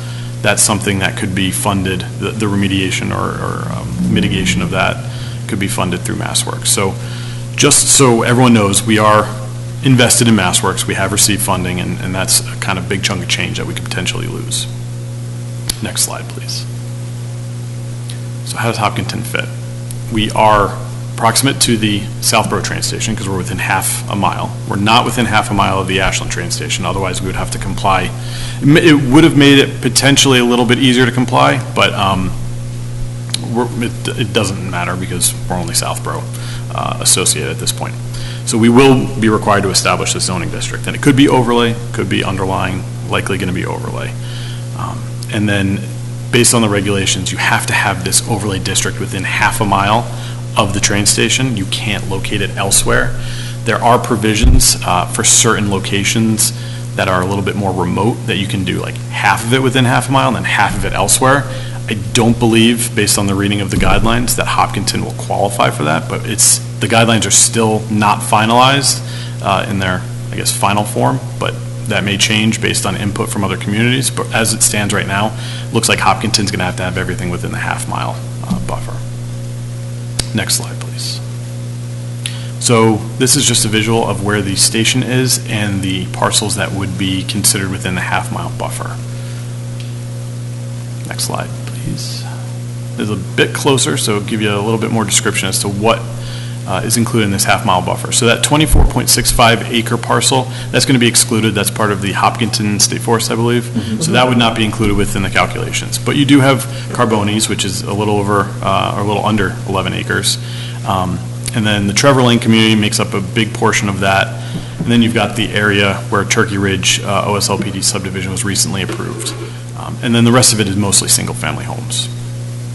Next slide. So what do we need to do? We need to establish a district of a reasonable size, and DHCD has established, I think it was DHCD, has established that it needs to be at least 50 acres. We would be able to meet that with the parcels that are within that radius. We need to at least have 15 units per acre, and that's kind of the big surprise that a lot of towns had to deal with. So one of the things that Elaine and I were talking about earlier was, if you allow for 15 units per acre, could you potentially have a developer come in and do 10 units per acre under the same zoning? Would that be allowed? And I read through the regulations again, it's still a little unclear if you can allow for that, because it's the way that they phrase it. It's a minimum, you have to allow for a minimum density. That doesn't mean that they could develop less. You could potentially prohibit anything under 15 units per acre, but we need a little clarity on that one, and I'm sure it's going to get clarified as we move forward in this process. There cannot be any age restrictions, so you can't have senior housing. They have to be family friendly. And it has to be legally and practically allowed. So practically meaning you can't have a district that would be all ledge, that would need to get blasted, and you couldn't theoretically build anything on there. I don't think that's an issue where we are, because they're all developed properties, so I don't think that should be an issue for Hopkinton. The other factor that comes in is it's a 15 unit per acre minimum. However, there's a formula that establishes the town's actual minimum of units total. And Hopkinton has, so it's a formula based on what type of community you are. So Hopkinton is a commuter rail community, so it's 0.15 multiplier of the current total housing units in Hopkinton. So Hopkinton has 6,645 units times the 0.15 multiplier. That means we have to allow for 997 units in this district. And so backing into the actual size of the district and the density, that means that we would have to fit 66.5 acres of a lot instead of the 50 acres, or sorry, not lot, district, or we would have to allow for a density of 20 units per acre within a 50 acre district. So we can either have a bigger district with 15 units per acre, or we could have a 50 acre district with more units per acre. Next slide, please. So this goes into a little bit more of where can we locate these districts. They do have a provision for locating districts in 2 areas, but like I said, Hopkinton probably won't meet that because some of the criteria that you need to meet to allow for that is that the other district is within easy walking and accessible distance from the original 50 acre district, or the half-mile district.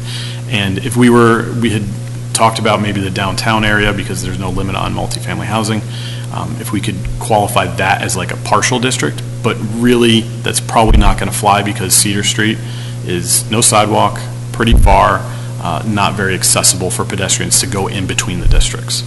Lots of double poles too. I'm sorry? Lots of double poles too. Lots of double poles too. So that's, yeah, so I won't go into detail more about this slide, but that's kind of the crux of the issue, is that we're probably not going to be able to split the district. We're probably going to have one district, and it's probably going to have to be within half a mile of the train station. Next slide. So do we already comply? The answer is likely no. Legacy Farms was done under a master plan special permit. This requires that everything is by right, so they wouldn't need to get any permits. You can allow for site plan review, but only for certain criteria. You can't have full-on site plan review like you would for any other residential development. We have the Windsor at Hopkinton is also a denser district. That won't qualify because that was a 40B project, and the comprehensive permit limits the number of bedrooms. So that would be a second issue that would come from that one. And then, as I said before, the downtown business district probably wouldn't qualify because it's farther than half a mile away from the train station and not accessible to the train station. Next slide, please. This is just some other technical details. I don't need to necessarily go through all of them, but I think it's good for information just to review them. You can't place restrictions on number of bedrooms, number of occupants, that type of thing. Can't have a special permit process for it because then that wouldn't be as of right. And then, as I said, with the site plan review, you can only really review for vehicular access and circulation, architectural design, and screening. So that really limits the scope of a site plan review.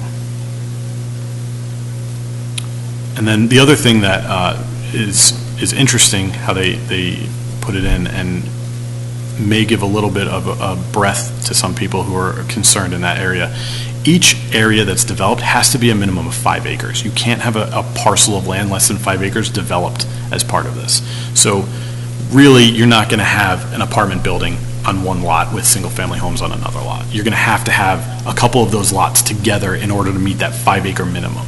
You could potentially have Carbonis developed, but those single-family lots that are like 1 and change, you're not going to have a development on one of those lots. You'd have to have several of those lots together to actually create that development. Next slide, please. So what are the next steps in Hopkinton? We need to fill out the required form by May 2nd, so that's a relatively easy process. Need to confirm all the other requirements are satisfied, discuss the technical requirements of the district that we are going to put forward, get public input and see where we go with that, and then begin the town meeting process to approve that zoning district. And that's probably going to be in 2023 or 2024. The question that we had is, and we need to look into this a little bit more, is with the Housing Choice Initiative, they reduced the voting threshold at town meeting for certain housing-focused zoning changes to be a simple majority. And this may be one of those things that would qualify for a simple majority rather than a 2/3 majority. So that's something to keep in mind and something that we'll confirm when we get a little bit closer to that process. Any questions? So, I'll let the board speak first. Go ahead. Okay. So the requirement is just to form the district, right? Correct. So if we form the district and it's, practically developable and all that, and nobody comes forward to develop it, we're still in compliance, correct? Correct. Yes. All right. Board members? Yeah, and Amy? Yeah, so even though we'd have to allow all these units per acre, somebody could still choose to build, like there's single-family homes there. If somebody tore down a single-family home, they could build another one, right? Just if they wanted to build 20 units, they could. Correct, yeah. So it would basically be an overlay. You can do it as an underlying zoning, but I don't think that would be appropriate for Hopkinton. So you do it as an overlay. So if a developer came in and said, I want to buy all of these lots and then do something here, they would be able to do it under that overlay by right. But the underlying zoning wouldn't change. People could still use the land as they would normally, as it is now. So there could still be a restaurant on the Bonnie's lot, but there could be condos or apartments behind it or something to meet this. Correct, yeah. And then the more I was thinking about it, 900 units in about 60 acres or so, that is really dense. But I think our experience has been there have not been so many school children in the smaller, denser units like that. So maybe it wouldn't really contribute so much to the school growth as Legacy Farms did, which was the bigger condos. And the other thing to consider is that every community that's along the path is going to have to comply with the same thing. So Hopkinton is not alone in this, and so you would assume that there's going to be a more even distribution of these types of units across that whole swath of commuter-associated towns. And it will take many years to develop, I'm sure. Correct, yeah. So, I'm good. Are they, do we have any idea if they're going to take in conservation restrictions and things like that? Because the Sudbury River runs right through there. So if there's a conservation restriction, that land wouldn't be able to be used for this purpose, so it would actually be outside of the 50 acres that you could use. So I don't think it would affect ours because we've got significantly more than 50 acres within those parcels that are within that half-mile radius. But any land, like the Hopkinton State Forest, any land that's conservation land is excluded from any calculation. Mayor Kramer? I'm just wondering if we know if other sort of zoning measures would still apply. For example, height. I'm just trying to think of all that density, right? So it could easily be something very different. I mean, obviously, it's going to be something very different anyway. We don't have anything like it. But if somebody did develop it, would they be able to go up? So it would likely depend on the type of development that they are proposing. Mhm. So in order to fit the number of units on that area, they may have to go higher. Yeah. I'd have to check and see what zoning restrictions we'd be able to put on those types of developments. But there's an assumption that to fit that many units, you'd have to potentially go higher than what would be allowed under the base zoning. I would think so, yeah. Okay. All right, I guess we'll learn more as we go. Huh? Yeah, we're still all learning information as it comes out. We won't shoot the messenger, not tonight. How about that? Thank you. That's very informative. To think we're going to have massive development at Carboni's now. Let's not panic, not yet. If I may, Mr. Chair, as John is walking away from the stage, a couple of thoughts. One, John, on the list of MassWorks projects, we should add the Milford sewer connection. That was also that was also funded by through MassWorks. The which connection? Milford. The Milford sewer connection. Okay. Exactly. Good to know. Yeah. Is there any discussion around granting a waiver to the minimum distance from a train station, especially taking into account topography and other constraints that may make it difficult to meet that requirement? So they do have, I wouldn't call it a waiver process, but they do have provisions to allow for separated districts, but they, at least from my reading of the guidelines, they do focus on the accessibility of those districts to the train station. There may be, I'm just kind of spitballing here, but there may be allowances if there's a public transit that goes to, a bus line or a bus system that goes from one district to another, but I'm not sure. I'd have to look into that a little bit more. Great, thank you. You're telling us that Southborough has to do this too? Correct. They're going to so love this, let me just say that. We've got both sides of Correct, yeah. the train station. They're very developed on the other side. Beautiful homes. And Grafton as well. If you're familiar, that's the Westborough's the perfect spot. Westborough, I believe, already has a development right there, so they may. I haven't looked at the map for that, but I was just surprised with Grafton. They have the Tufts Veterinary School right there. It's gorgeous there. Yeah, you're right. So. You're right. But they probably have a ton of that property preserved. I don't know the limits of the Tufts property, but it's probably. I did notice in Grafton, there's a big development going on, like right behind the... Right, yeah. I'm not sure whether it's housing or... I would assume so. With the old brick buildings? Yeah, the old brick buildings, yeah. Yeah, it may be housing, maybe a perfect place for housing, right? It really would be. It's a beautiful spot out there. Yeah. All right, well, thank you. Appreciate it. Amy? Okay, so I would like to raise an issue from a Hopkinton resident regarding the planned clearing of land by Seaboard Solar off Frankland Road for the board discussion. And there is a letter from town council in the board's packet about this. As in a nutshell, so there was an approved solar panel farm on Frankland Road that was approved, but it is tied up right now in land court waiting for with an appeal of the decision by some abutters. And so in the meantime, it was sent to the planning board's attention, but there was a letter saying that the landowner was going to go ahead and clear the land now and do all the prep work at their own risk while they wait for the appeals court issue to be resolved, which there's their right to do. And there's also a town meeting warrant article on the same topic of taking the land by eminent domain, which is a citizen's petition. So that was my main question, and the town council letter does answer that. It seemed like while there was a pending town meeting article coming up in May, I thought maybe that the landowner would need to hold off on the tree clearing until after town meeting, until it got its up and down vote. But up or down vote. But town council seems to say that that is not the case, that the landowner has the right to take down the trees regardless. But he still has to follow all the site conditions set out by the Conservation Commission and the planning board.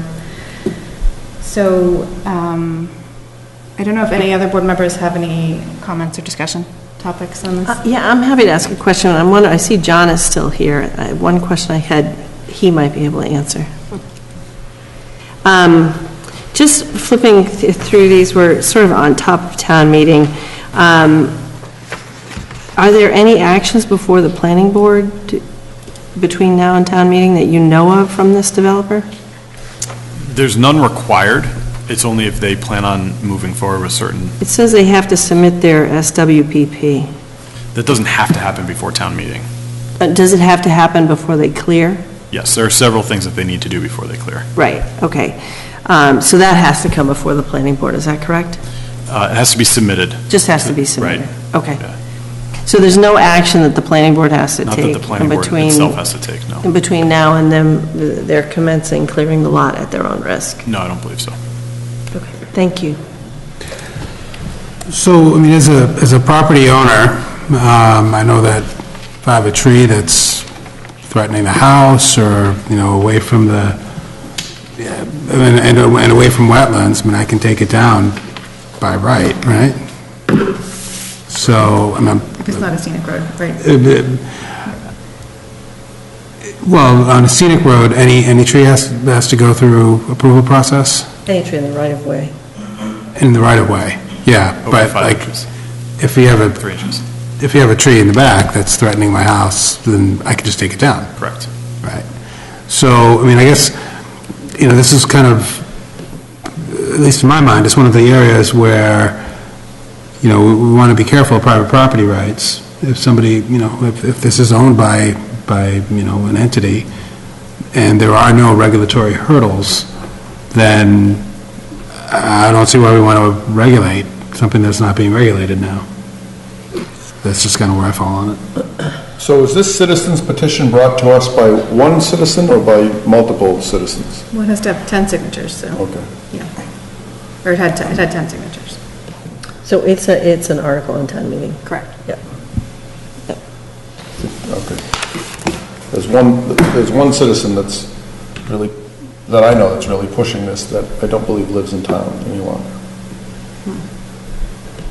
Okay. You may know that person. Yeah. It's Nothing. just such a difficult issue, and I don't know if, I guess we have to wait for town meeting. What's that?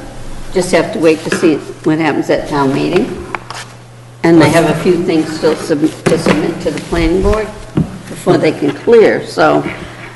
I think Amy brought it to the board. It's still their property. I mean, it's hard to tell people what they can do with their own property. Right, I mean, and if they're not building something, they're just clearing it, why can't you take it down? Yeah. Why can't you clear it? I don't know. Is there like a threshold for acreage of clearing that requires permitting? So the stormwater management permit process requires any disturbance over an acre to have a stormwater management permit. They did get a stormwater management permit, and I don't think that was appealed. I think only the special permit was appealed.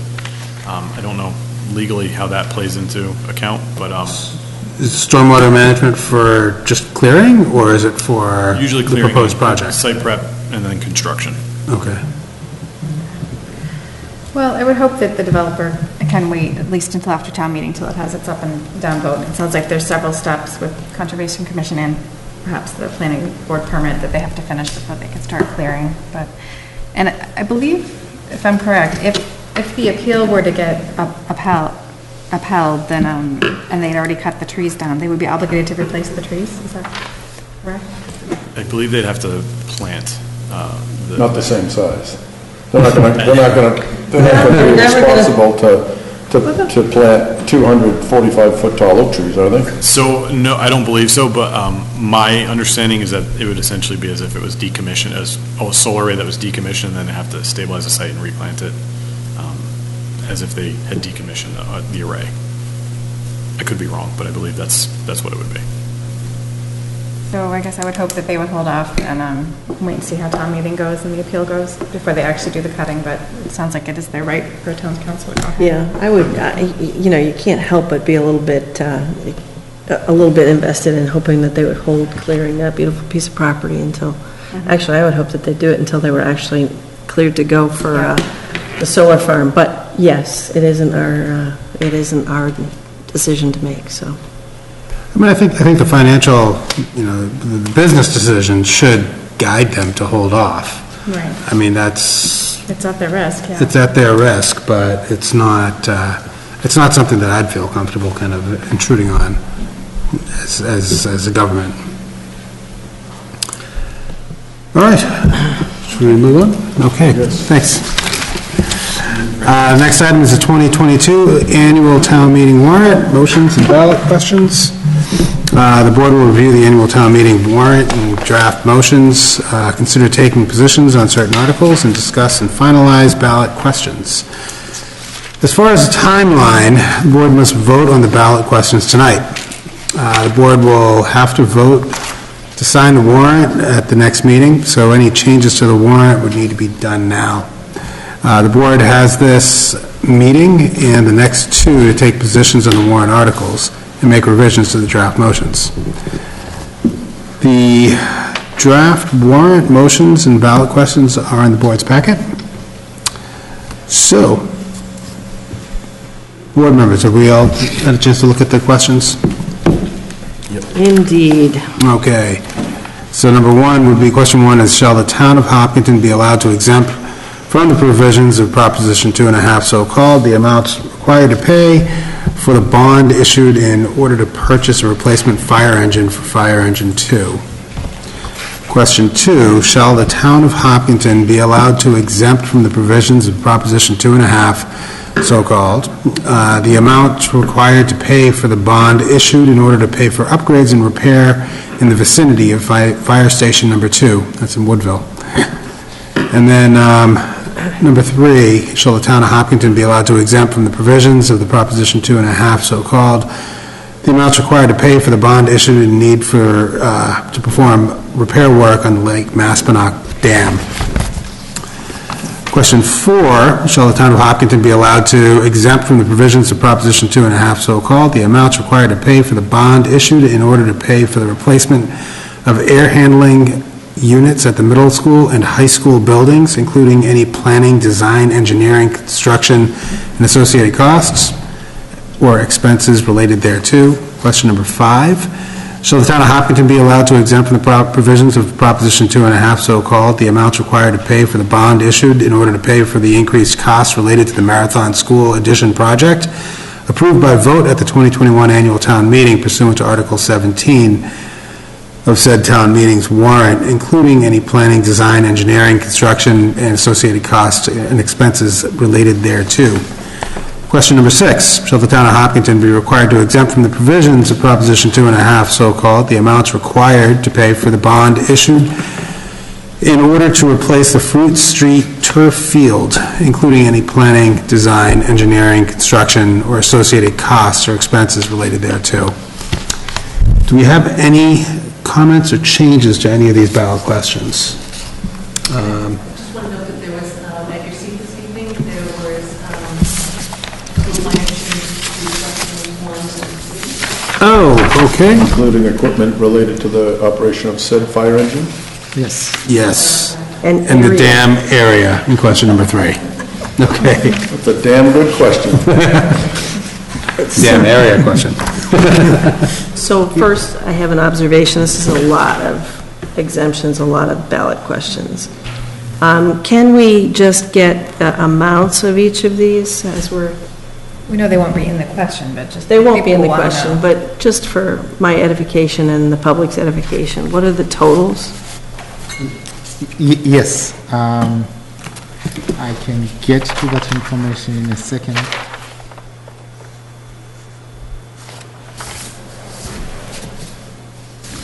In fact, as I'm looking up, by way of explanation, these questions as presented have been reviewed and put together by town council, and they conform to the legal requirements, and therefore there's very little room to change how the question is other than the description of the project. And then secondly, what the board is doing tonight is simply an administrative step to I understand. put the questions together to get them to town meeting. I totally understand. Yes, it does not indicate whether the board supports the articles or Right. not. Yeah. In terms of amounts, thank you, Ben. Engine 2 replacement, recommended amount is $736,318. The fire station 2 at Woodville, $400,000. The Lake Maspinock Dam repair, $400,000. The air handling unit, $475,000. Marathon School, increasing the 2021 ATM Article 17 at $695,900. And then replacing surface at Fruit Street Athletic Fields, $1,671,543, for a total of $4,378,761. 4 million? Correct. Can you give me that total again, Norman? 4,378,761. Great, thank you. It's important for people to start thinking about the impact, and I presume that the Appropriations Committee will do its typical great job and make sure that they share with us the impact over time of all of these decisions. Yes, in fact, in the budget packet that we have shared with the board, we did provide that information. And quickly, Engine 2, 0.09%. Fire Station 2 at Woodville, 0.03%. The Lake Maspenock Dam, 0.04%. The air handling unit, 0.05%. And the Marathon School, 0.06%. And the Fruit Street Fields, 0.22%. It's just never been a better time to borrow money, right? Yeah. Now, things are changing. Yeah. Can I ask one more question on the totals? The 696K for the Marathon School, that's an additional amount to monies that have already been approved? Correct. This will be adding to the amounts that we approved in 2021 via Article 17. Oh, yes. And how much was that? I can pull that out quickly too.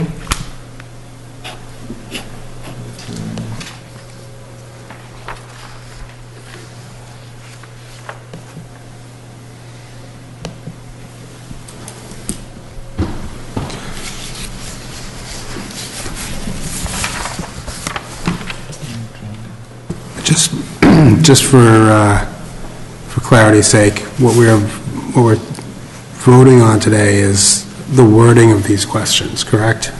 Correct. Yes. Yep. But it's just important for the public to understand what each thing is. Absolutely. And how much, because they're not going to care about the wording so much, but how it's going to happen. Sure, sure. If it's needed.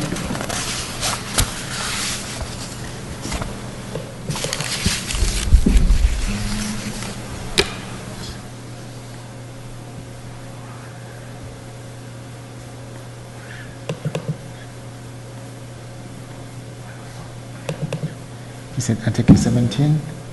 Article 17 was...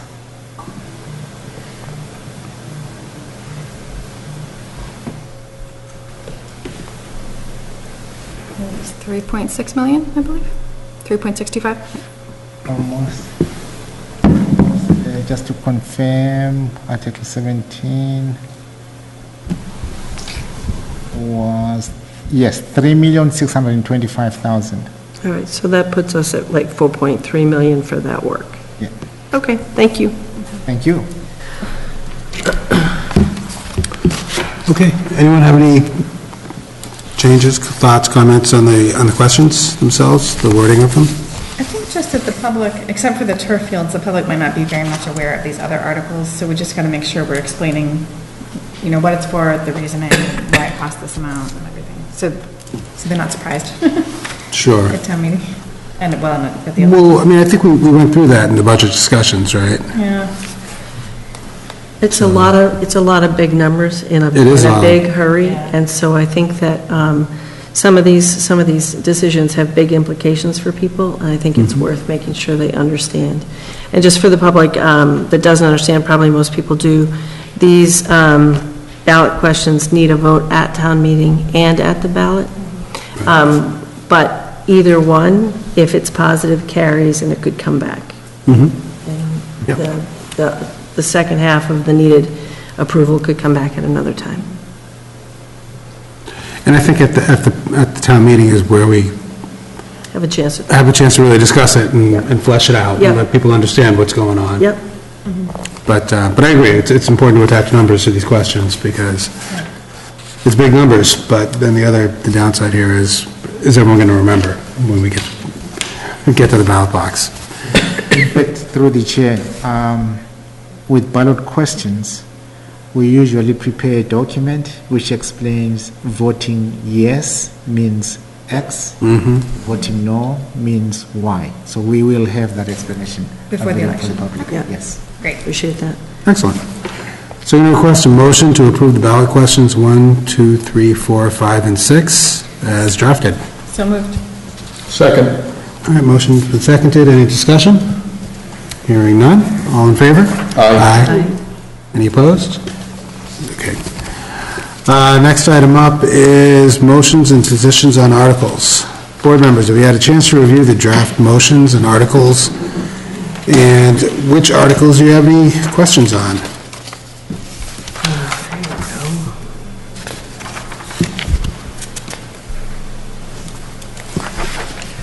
I'm good, Mr. Chair.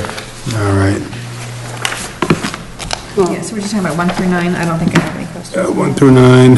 So the list of articles which to take positions on at this meeting would be acceptance of the town reports, establish shared housing services office revolving fund, establish a Massachusetts General Law, Chapter 44, Section 53F, and a quarter PEG grant and cable access related fund, HCAM revolving account funding, revoke the HCAM enterprise fund, general bylaw amendment, that would be the gender neutral references, accept an easement at 2 Oakhurst Road, accept a gift of land at Finch Ave, and accept a gift of land at Chamberlain Wayland subdivision.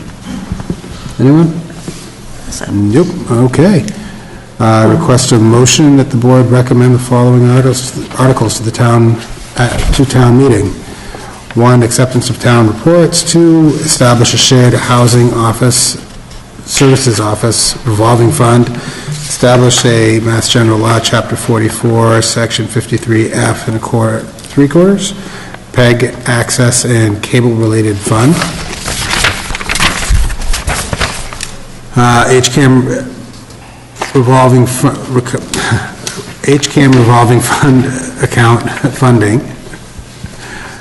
Getting a little punchy here. Revoke the HCAM enterprise fund, the general bylaw amendment for gender-neutral references, accepting an easement at 2 Oakhurst Road, accept a gift of land at Finch Ave, and accept a gift of land at Chamberlain Wayland subdivision. So moved. So here a second? Second. Okay, motion's been seconded. Any discussion? Hearing none. All in favor? Aye. Any opposed? Okay, that passes. Next up, Select Board Policy Review. Staff has reviewed the board's older policies and recommended housekeeping changes to some and the retirement of others. The staff recommendations is to make the following housekeeping changes to alcohol beverage license policies, central purchasing policy, common driveway naming policy, entertainment and amusement license policy, financial management policy, fuel efficient vehicle policy, marathon policy, pledge of allegiance policy, public asset naming policy, remote participation policy, town hall evening closing hours policy, town meeting and warrant preparation policy, and then use of legal assistance policy. Staff recommends the retirement of the following policies because the content is now contained in a law, a bylaw, or another updated policy or regulation. That would be the executive session minutes policy, the legal services 53G policy, minutes and agendas policy, and public forum policy. Anyone have any thoughts or comments on these? I didn't open every single one of the 19, but it looked to me like most of the changes were changing Board of Selectmen to Select Board. Were there any other substantive changes? Or? There were other changes too. But Yeah. it was pretty de minimis. Just housekeeping. Right. Yeah. Okay. Yeah. Then I don't think I have any. Okay. Anyone else have any questions, thoughts? All right, I'm going to request a motion to accept staff recommendations unless the board member has any questions. So moved. Second. All right, the motion's been seconded. Any discussion? Hearing none. All in favor? Aye. Any opposed? Okay.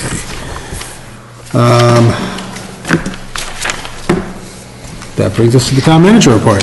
Mr. Kamalo. Mr. Chair, I want to take this opportunity to congratulate Elaine for working on the policy amendments. This accomplishment would not have been possible without her commitment to doing the very detailed hands-on review of all the policies. Thank you, Elaine. Thank you, Elaine. Appreciate it. And then in terms of the town manager report, my computer is very slow today for some reason. Me too. I don't know what it is. Yes, I'm respectfully requesting the board to authorize the town's continued membership in the Metro West Veterans Services District. I did attach the agreement, the bylaws, and the FY23 budget. Included that in the packet, as well as designating the town manager to continue as the town manager's representative to the district board of directors. As you may know, this is a district that was actually founded by Hopkinton, Oldston, Ashland, and Medway. It has been in existence since 2011. It's a district that has also been progressively approved by the state as a veterans district. In the alternative, Hopkinton can consider to create one office here at Town Hall. All towns in Massachusetts are required to have an office to support veterans. Through our effort to regionalize some of our services, we were successful in getting the other 3 towns to participate, and this has been, I believe, a successful relationship. And thus, I'm recommending that the board continue the agreement, as well as designate the town manager as the board member on the Veterans Board. Anyone? I'm all in favor. I remember the days when we didn't share this, and it makes a lot of sense, if it's working well, to share the responsibilities with other towns. Good. Through the chair, I move to authorize the town's continued membership in the Metro West Veteran Services District and to designate the town manager as the town's representative to the district board of directors. Second. All right, we have motion and seconded. Any discussion? Hearing none. All in favor? Aye. Any opposed? Saying okay, passes.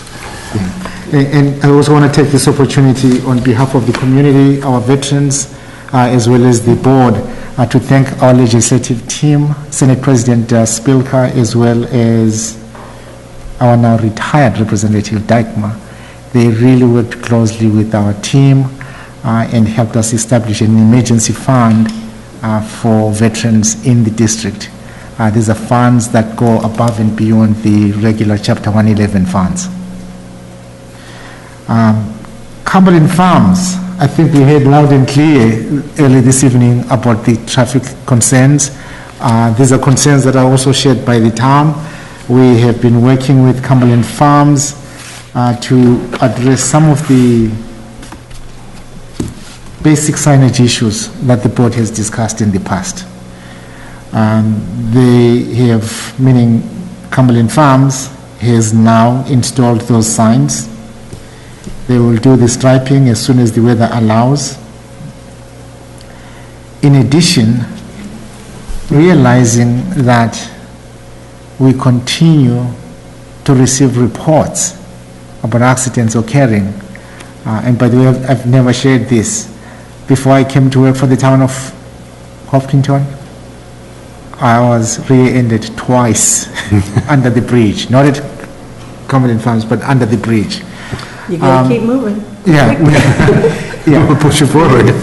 So we're going to make no left turns at that bridge. Exactly. Yeah, we've now engaged VHB, different engineering company altogether, to continue investigating what options may be available to the town. Okay.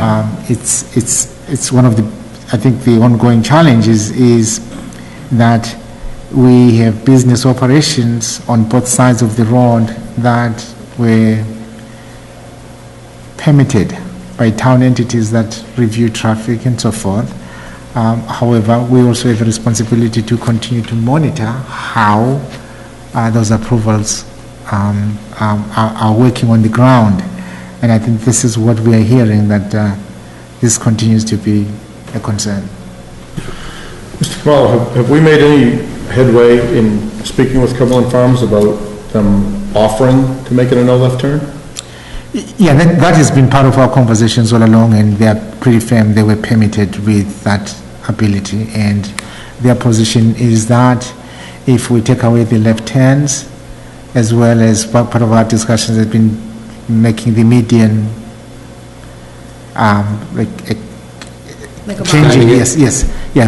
changing the median to ensure that people don't make the left turns either way.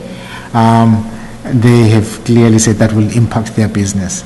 And they also point to the mobile station right across that has been permitted with, I believe, is it 2 or 3 driveways?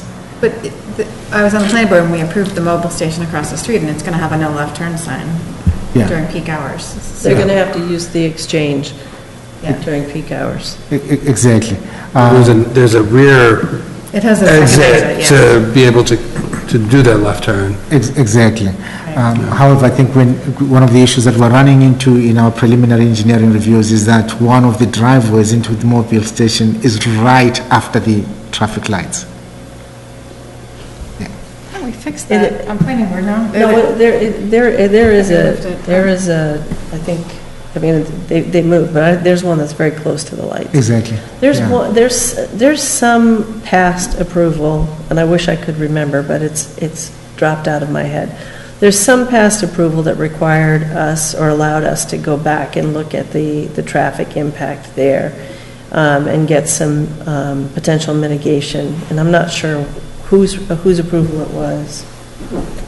It's also, I'm sorry, so we should engage everybody around that intersection, right? And there may be somebody who has a little bit more ownership than somebody else, but also the town has a lot of ownership in finding a solution that is safer there, for sure. So VHB will look at everything to do with that intersection. They'll look at eliminating that left turn lane from like starting it at the end of that driveway? In fact, we're looking at the entire stretch. Yeah, from the lights. Yeah. Because the issue isn't just that left hand. It's Dunkin' Donuts, and it's from Dunkin' Donuts all the way back to the median. I mean to the off ramps. Yeah. Right, and some of it is. So we heard clearly that the folks that live on that side of town feel the impact more than many of us. But it's also the exchange, right, which we can't necessarily fix, but that complicates things a lot. But even people who, like, I don't go to that Cumberland Farms to take a left when I leave it, but I can't help but if I want to go to Price Chopper, I have to drive back and forth across that area.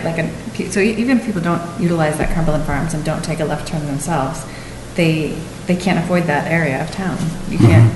If you live west, you have to come to the schools, and if you live downtown, you have to go to Price Chopper. You got to live in God's country out there in Woodville.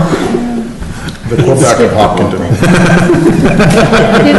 Do you remember when they did the plans for Cumberland Farms, there was something that had to do with the road in the back to... No, that's the other side. The previous Dunkin' Donuts, they weren't supposed to enter in the back, but they could exit in the back, and that lasted for a little while until the sign got knocked down, and then everybody used it, including, I must say, myself.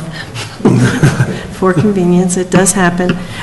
So you know, a lot of that mitigation, even, you know, we tried to be really thoughtful, as Amy was mentioning, for the new All-Town that's going in, but a lot of it is just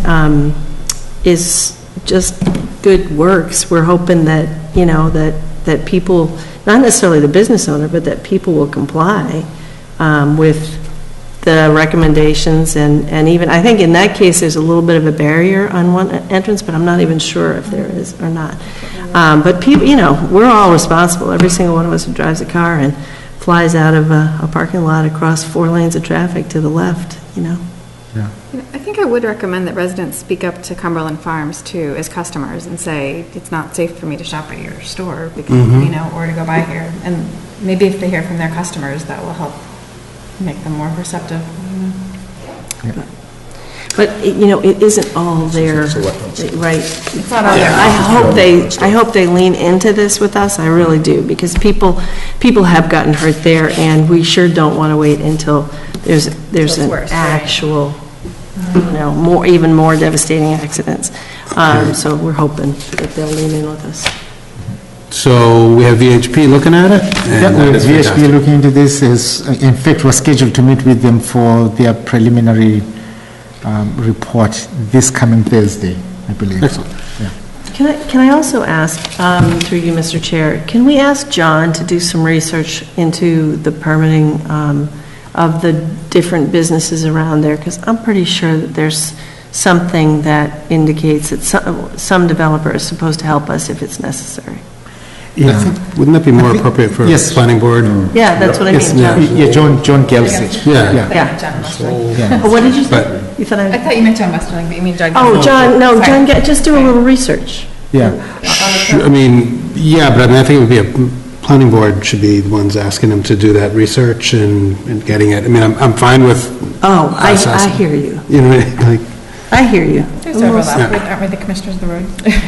Yeah, I think in terms of the history of permitting, the one that comes to mind, Elaine, I remember being out there with you and Ken when the town was reviewing the Mastriani project. And the issue we were looking into was the length of the Kering Lane that turns left. And we were having discussions with Cumberland Farms relative to their willingness to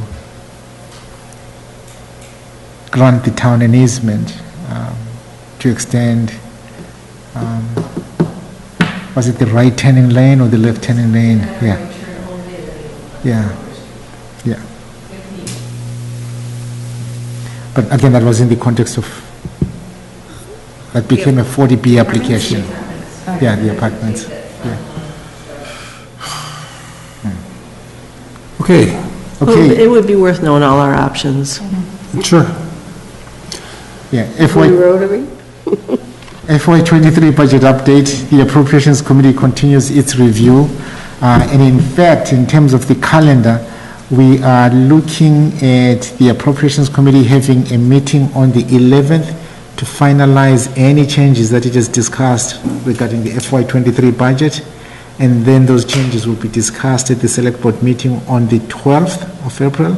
And then the following day, on the 13th, the Appropriations Committee will hold its public hearing on the budget. Our goal here is to at least compile the revisions to the budget and then present them in one meeting with the Select Board. And that's when we get a chance to look into our finance box and check our status. Exactly. Thank you. Yeah.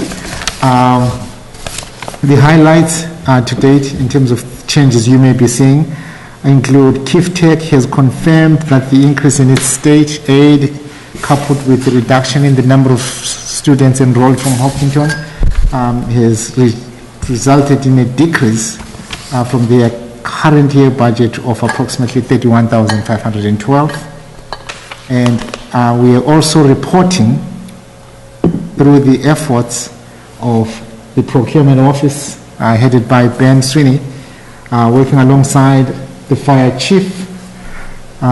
We are reporting that Maya will replace engine 4 in kind, and therefore there will be no article on the 2022 annual town meeting for this purchase. That is awesome news. That is really great news. Expensive purchase. Yes. And also, through the efforts of the procurement office, collaborating with Maya, the agreement is to effect this transaction prior to May 1, 2022 to avoid a minimum 5% cost increase. Awesome. Yeah. Thank you, Ben. Good work. Thank you, Ben. Yeah. Main Street Corridor project update. I think as you may have seen, work has commenced and the town engineer, facilities director Dave Del Torio and Michelle Maddock provided the report that is included in your meeting packet. That's it. Excellent. Thank you so much. Next item is liaison reports. Anybody have anything? I have a couple items. I just wanted to call attention to the Upper Charles Trail Committee is having, I think, a regular meeting tomorrow night. If people could attend at 5, and then a forum, I believe, next week on the 13th, which will be on HCAM, so people could watch that. I think it's the same time as the Appropriations Committee public hearing, but I think they'll probably both be recorded. Yeah. So people interested in that should be sure to attend both of those. And then also there's the Youth Commission, or Hopkinton Youth and Family Services is having a suicide prevention workshop on April 11th, next Monday. So I encourage, which I think will also be recorded, so I hope everybody will watch that or attend if they can. Excellent. Anyone else? And that event is at HCA, so I think you have to register in advance. Oh, okay. But I was told it would be recorded. Too. Awesome. Good. But good to know. Good to know, Deb. Anyone else? No? I did speak to Dottie Ferreter, and she just said that everything is moving right along for our little road race in 2 weeks. Excellent. Road race. We're all looking forward to that. In fact, if I may, the plan is to have Dottie, the BAA, and the public safety chiefs join the meeting next Tuesday to update Wonderful. the community on the plans for the beautiful race. Fantastic. Future agenda items? Anyone? Well, I appreciate having the list. I do too. linked in the agenda. Yeah, no, definitely, that was helpful. I would want to add one, which is the item that Amy Groves had brought up about public safety around the election. We have elections coming up, so if we could, I'd like to put that on the agenda before we get. Yeah. I don't know if we can move that quickly as far as any kind of no parking, but. Or recommendations from the safety officials. Recommendation, yeah, but I'd like to, safety matters, so let's, if we can put that on. Yeah, in fact, I was looking around to see if Town Clerk Connor Deegan is still around. He's better placed to advise us on that issue. He was on Zoom earlier. I don't know if he still is. Oh, he was here in person earlier. He was on Zoom. He was here in person. But I don't see him now. Okay. He was simultaneously on Zoom. All right. Well, Amy, I'll leave it up to you. Can I, sorry, I have one more question. Sure. We will decide next week, is that correct, for certain that the town meeting is going to be at the middle school as usual? Like, just if it might change to the high school, the public needs to know as far in advance as possible. Is that right, that is it decided for sure it's at the middle school, the town meeting?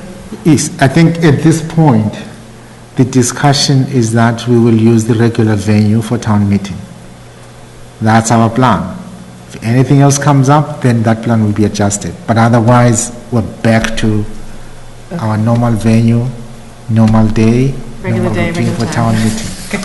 Same bet. Awesome. Okay. All right, sorry. Then I'd be happy to make a motion to adjourn. Second. All right, motion from seconded, any discussion? Hearing none, all in favor? Aye. Aye. Any opposed? Okay. So, this was amended.